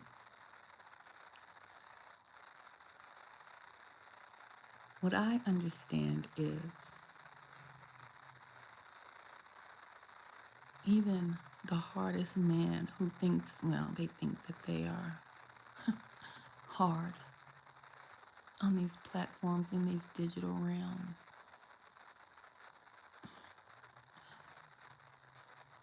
Think they have it under control. The only thing they think about is these gender wars, them being a leader, the woman to shut up and be quiet. Listen to this woman who's talking to you now. You better prepare yourself.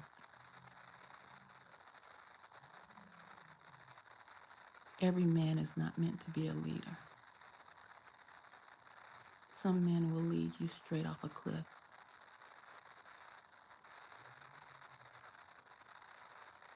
They've never had to pick up body pieces after bombs have blew up homes, looking for their fellow soldiers on cleanup details, picking up body pieces.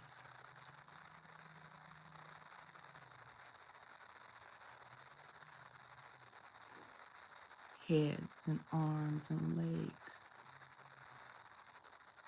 half of torsos. Oh, that's not a movie I've seen. That's a friend of mine. That's his story. Air Force. He was in. That was his detail. You see, the military most of the time tried to send your loved ones back home after they sent them over to get blown to pieces in a war that never needed to be.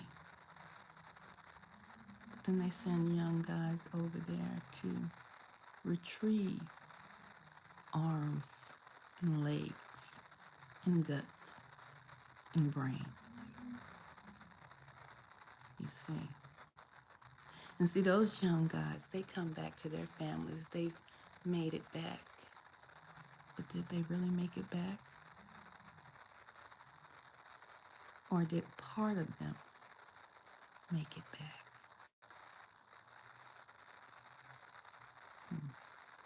You tell me.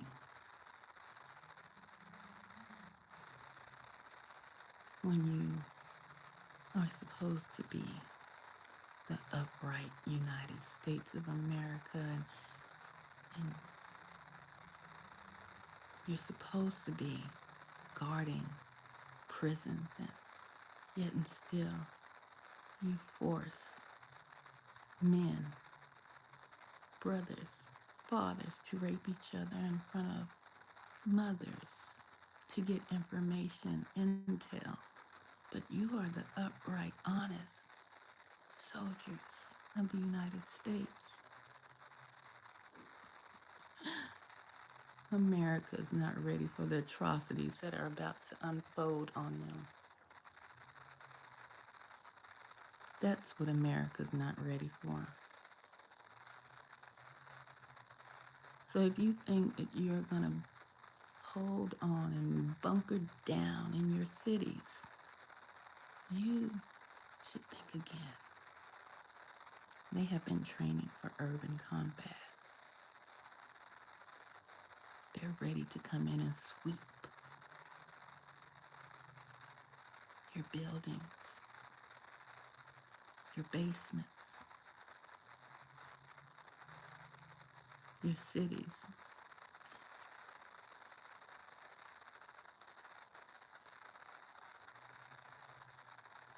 My ex served in a couple of deployments. My father served in a couple of deployments. My uncle served in deployments. And so when I say deployments, that means war, not peacetime deployments.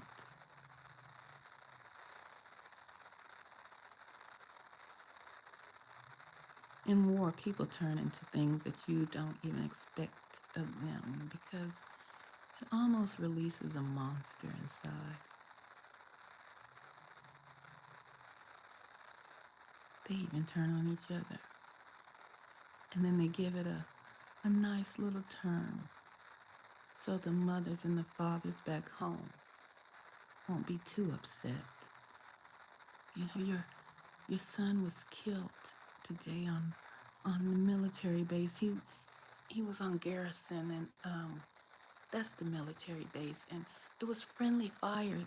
There was some friendly fire that happened. Friendly fire? Well, that sounds nice. What is friendly fire? Oh, well, the soldiers, you know, killed each other. So it was friendly. It wasn't like the enemy killed them. They killed each other, or one of the soldiers killed another soldier member. Not the enemy, though. Friendly fire. It's friendly. Sorry that your son is dead, or I'm sorry your daughter's dead. It was friendly fire.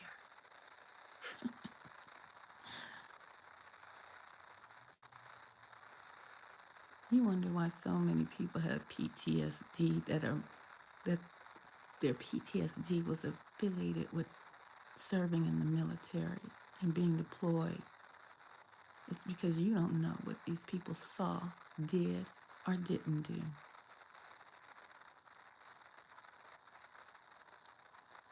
America's ready for the war that they've watched on TV. That's the only thing America's ready for. They're jelly bellies with a big bat and don't know how to swing. Let's see.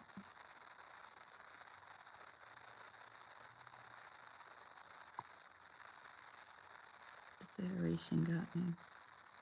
I remember that.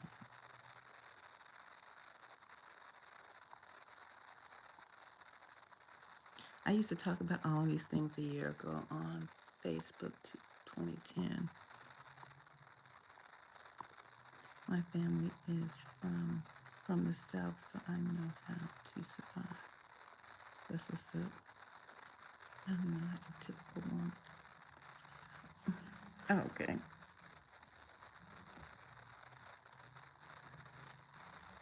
It's good that you're not a typical woman. There's a lot of typical women out here. The problem is, it's a lot of typical men too. I think just because one man back in 2020 got on a platform and said your mother was the worst thing that ever happened to you, and black women are the reason why black men aren't successful, and caused a firestorm of hate, has only caused a firestorm of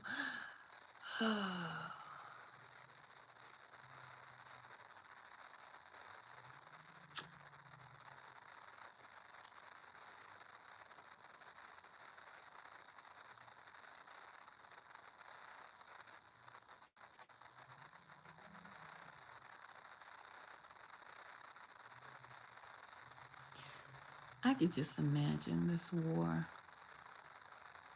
with the men, with the mindset of the men that are on some of these panels that have no clue how to survive.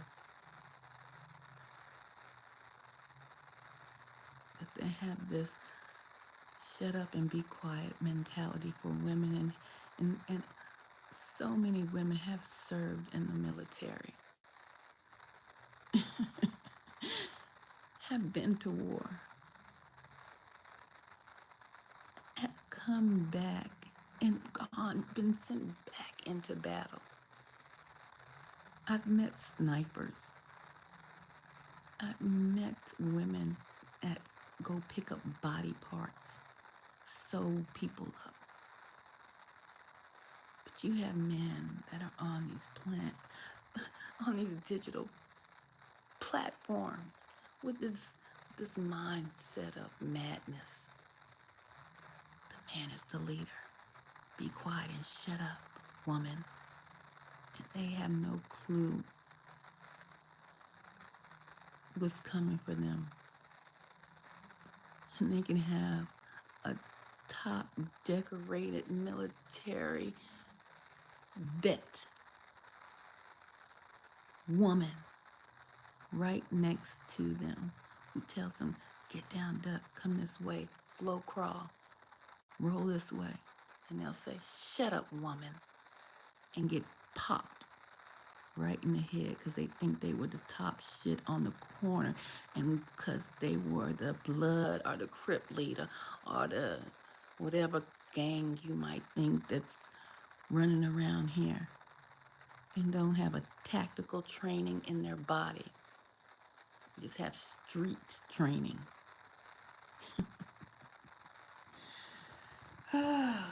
A lot of people will lose their lives.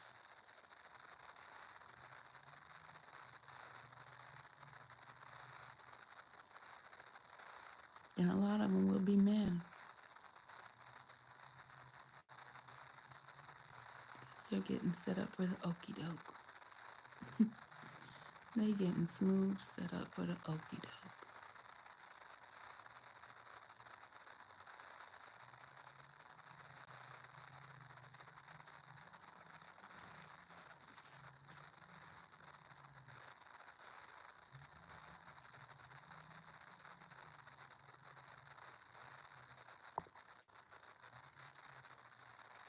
I'm a messenger. Are you? I can tell people they don't listen to what I'm saying. Oh well. Yeah, I'm thousands of years old. Are you? I think a lot of people are thousands of years old. Their souls, at least. What is your message? Is it good or bad?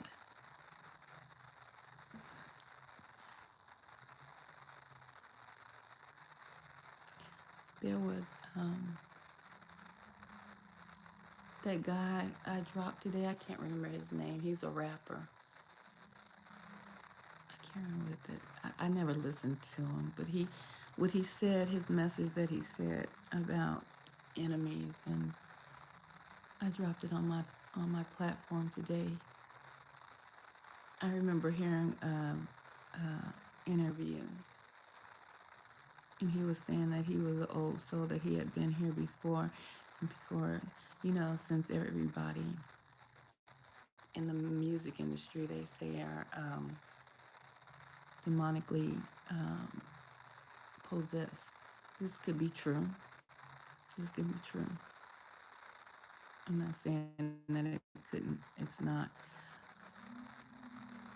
But if you think about it, there's no new souls. There's no new souls here in this realm. You've been here before. There's no new souls, and people, I can't believe in reincarnation, yada, yada, yada. There's no new souls.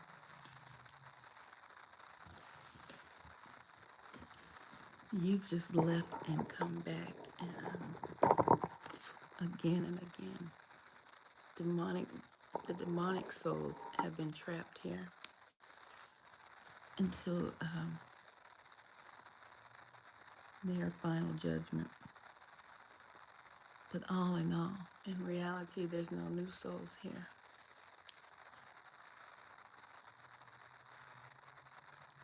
People think that there's new souls, but they're not.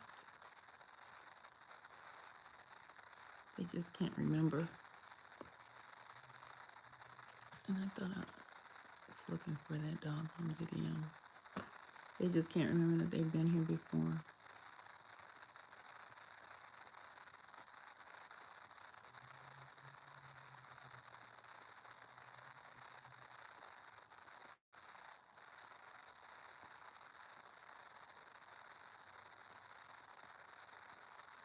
And some people are actual angels, like we talked about before.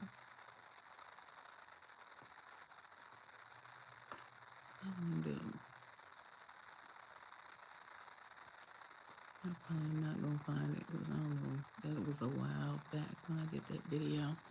But I wanted to show you guys about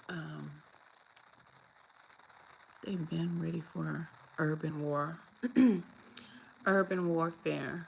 Listen, they've been practicing. People breaking two no.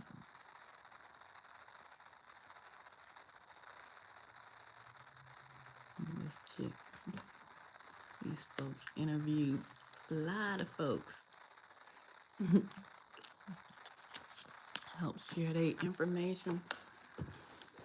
And folks act brand new, like they don't know who you are.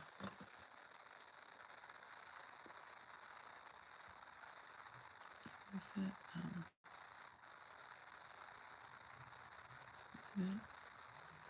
I look like I was straight from the 70s. Straight from the 70s. Let's see. Oh, if I can find it.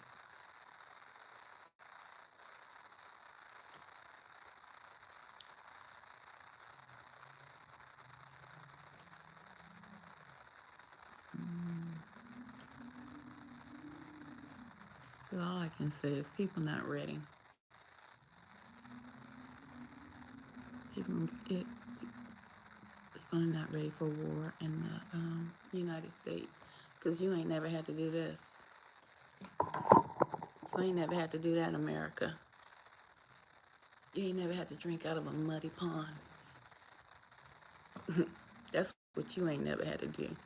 Those people coming across the borders and ready for what you got, just what they've been doing. You ain't ready until you're not ready. I'm not saying that to scare nobody. I'm saying that to wake people up. I'm not saying to get out the cities to scare nobody. That was prophesied. That was told to you by the Most High. Get your behind out the city before it gets too late. That's exactly the first place they gone. They gonna take out. Let me see. I'm sure I should be coming up on that video.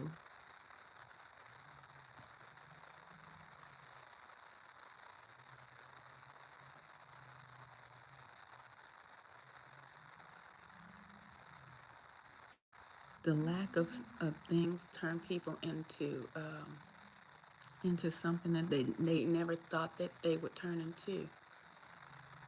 And that's why it says also, we already know by gang stalking how people can turn on you. So imagine when there's no food. I mean, you seen fighting over Christmas presents, right? Over Christmas presents when them Black Friday sales was popping. Imagine when people fighting over food, water, resources here in America that you used to get on a daily day. You know? Which one is this?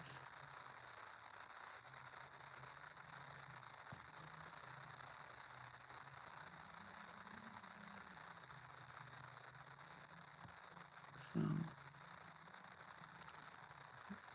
imagine that.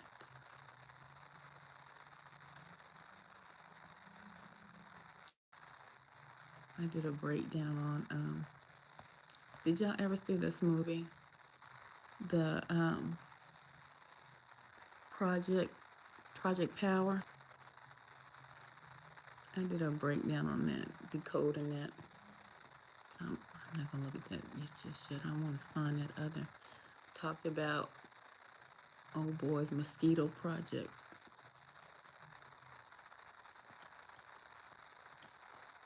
They got a lot of my stuff. Thursday stuff.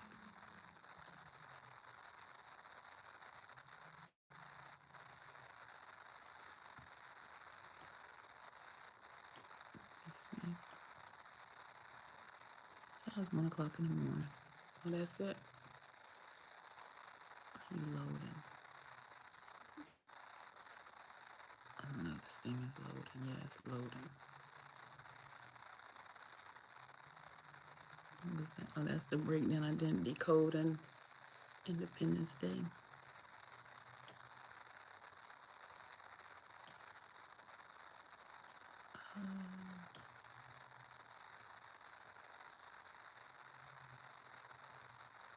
Come on, God, dog.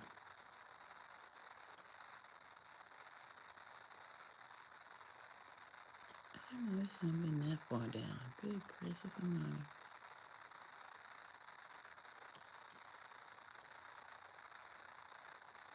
I don't know, yeah. I don't know if it's down or if I deleted the doggone thing. But I sure wanted to show you guys. They've been practicing to come raid the doggone cities. What is that video? I'm I'm I'm invested now. I'm invested to find this doggone video. Mm, let's see. Yeah, I was talking about them in 2020. Man's debate food. Yeah,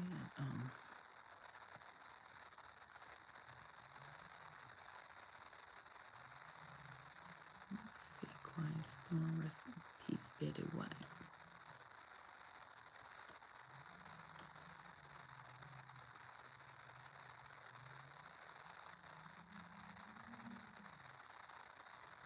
Let's see. It should become. This is when COVID had hit, and I was doing a lot of interviews via the internet.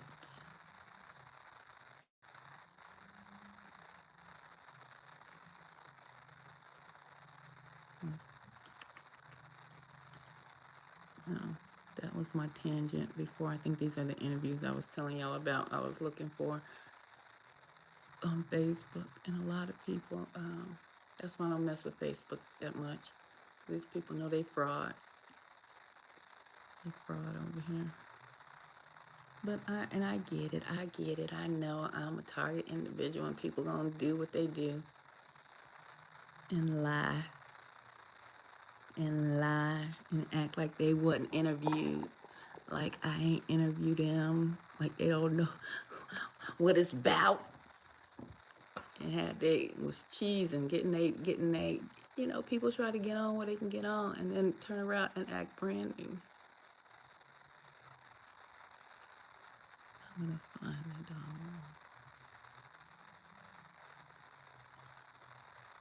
I was so upset when was this when DMX died? Hold on. I thought I saw DMX. Yeah, that was him. Like that's when he passed away. Yeah, I hold tight because I'm gonna find the doggone video.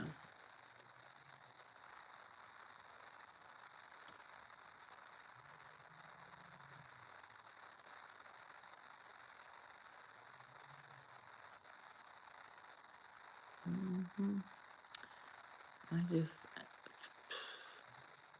and it's so many. There's so many men that I could just look at them and I could see they not gonna be ready for no doggone war.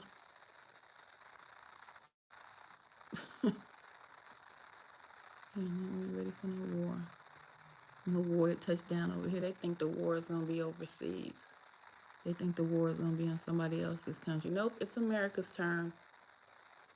It's America's turn. So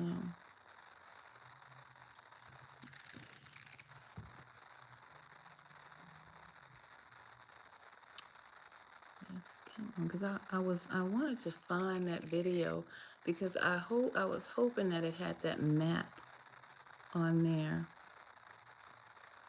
when I was telling y'all how when we were talking about Texas, I was inviting people to come to Texas because Texas is going to be one of the safest states. First of all, we don't have the strictest gun laws like Most states do, and if you're not paying attention, they getting stricter and stricter.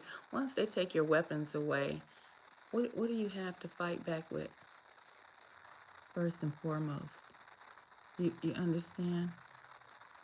It taken. Oh, here it is. I think this is it. Let's see. I think this is the video. Once where they were doing air. Yeah. When they were doing training over the cities and they were dropping fake bombs in I think it was Los Angeles or whatever. So hold on, let me see. And I don't even know what year. When did I do this? This was 4 years ago. I dropped this video.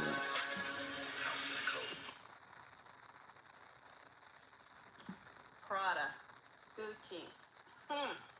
Wanna be starting something? You got to be. Let's get past that because it was 2 videos in 1. We're gonna pass that. Respect for you. You are the salt of the earth. They want to take from you. Oh, y'all got my pressure up. Y'all got my pressure up. But don't let it do. You know what, my people, America, when I sing this blackface sweater and this keychain. Come on, get to it. Just people by surprise. Okay, hold on. Here it is. Military training. About the black choppers and the military exercise that took place over Los Angeles last week. And more breaking news. Low-flying choppers and loud explosions leave people shaking tonight when a military exercise catches people by surprise. And CBS 2's Tom Wade is live with more on the story tonight from downtown. Tom. Yeah, Jeff and Susie, this is kind of a weird one, and it scared a lot of people. It all happened just out here on Wilshire and Vixel in this spot where I'm standing right now. The flares were out here, and take a look at some of this video. You'll see some of the choppers they brought out, military-grade choppers. Now, the Army put out a press release saying that they wanted to enhance soldier skills and use urban environments to kind of simulate the real thing. And of course, downtown LA and Los Angeles has a lot of those features that they can use to do that. But take a listen to what some people heard here tonight.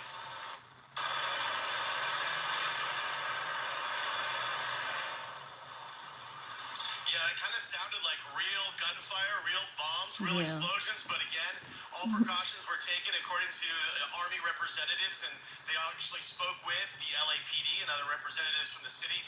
They said everything was above board. They took care of notifications of residents as well. But when you talk to some people out here, they didn't know about it.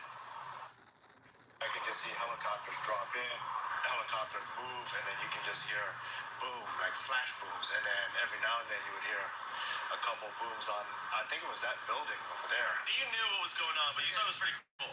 Yeah, it was awesome. It was like people think it's a joke. Well, I mean, you have the helicopters flying between the skyscrapers, and then you have people come out, and then it's just a drill, it was fun. They had the bomb drop, it was a fake bomb drop, but it was super cool. This was 4 years ago, guys. So as far as we know, we don't know the exact locations of where these are happening, but we're told they're going to be going on from February. They were happening everywhere 4 years ago. They've been training for the city invasion that's coming to you. Not you, melanated, but to the cities. Oh, you like the video with the tall blue people, tall purples, tall white aliens from Palladia, I believe. And then different beings been walking around here. Yeah, that's why I say they're not ready. They put it in your face, but people can't see it. They put it in the face, but people can't see it. So, or they only want to listen to certain people.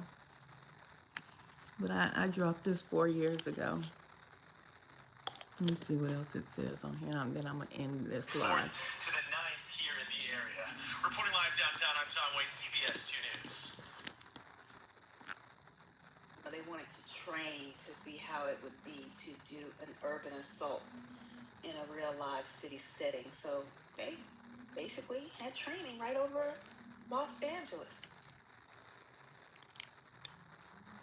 keep wanting to wake people up. But sometimes by me wanting to wake people up, I'm like, well, dang. Can't wake them up. And most high, don't wake them up. No wonder I can't get any help with my case. What case? You have a case going?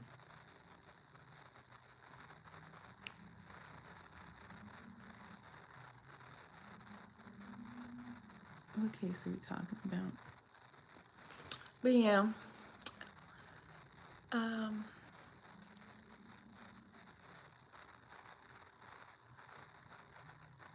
misdiagnosed cancer that led me to 5 chemo and 1 bone marrow. Ooh, wee! Marrow transplant now.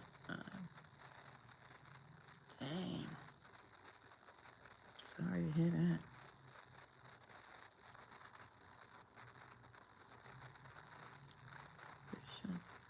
Do you so you're doing a malpractice case?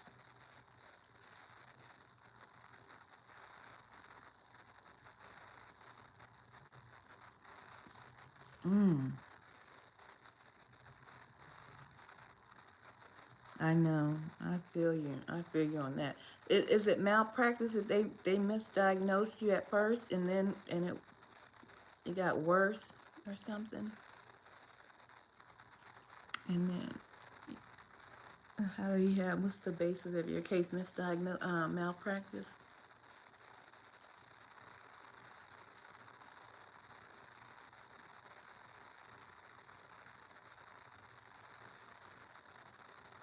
Dang, her attorney failed you. Yeah, in this day and time, you pretty much have to know as much as a doggone attorney knows, really, and basically be ready to represent yourself because these people ain't not. And at this late in stage with the system collapsing, it's like people really don't care.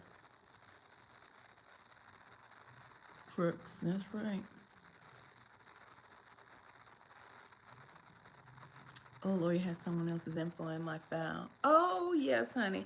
And let me tell you, with medical stuff, they will put the wrong stuff in your medical files. Trust me, I know. That's how I battled 2 incidents where I wanted to bring something up to court, and the first one they put some falsified information in my medical files, and so I understand. Trust me,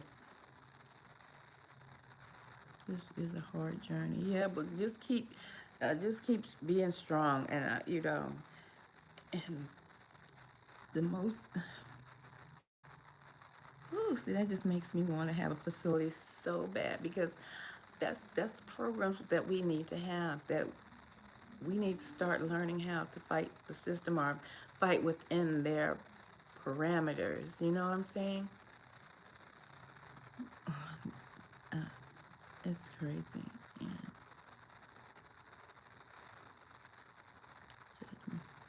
insurance policy yet never told. He won the judgment and never told you? Yes. Once it go and contacted me. I trusted them. Checking my head. Yes. I'm studying. Uh, he walked away with your money? Oh, heck to the no. Ooh, ooh. Oh my goodness. That burns me up right there. That just they don't know what they're doing to themselves. Yeah, get it started now, cause I should have started my GoFundMe a long time ago when I was first having problems and just letting people know. But it was a lot going on, especially with me finding out about this program and all of that. It just was a lot. So get your GoFundMe started and let me know. I'll help you promote it and stuff, okay? So I'm gonna get off. It's been real chit-chatting. They never told me that the insurance Oh, that is crazy. They gonna have to pay. They gonna have to pay one way or the other. That's all I gotta say. Okay, I'm out. Much love. Oh, hold on.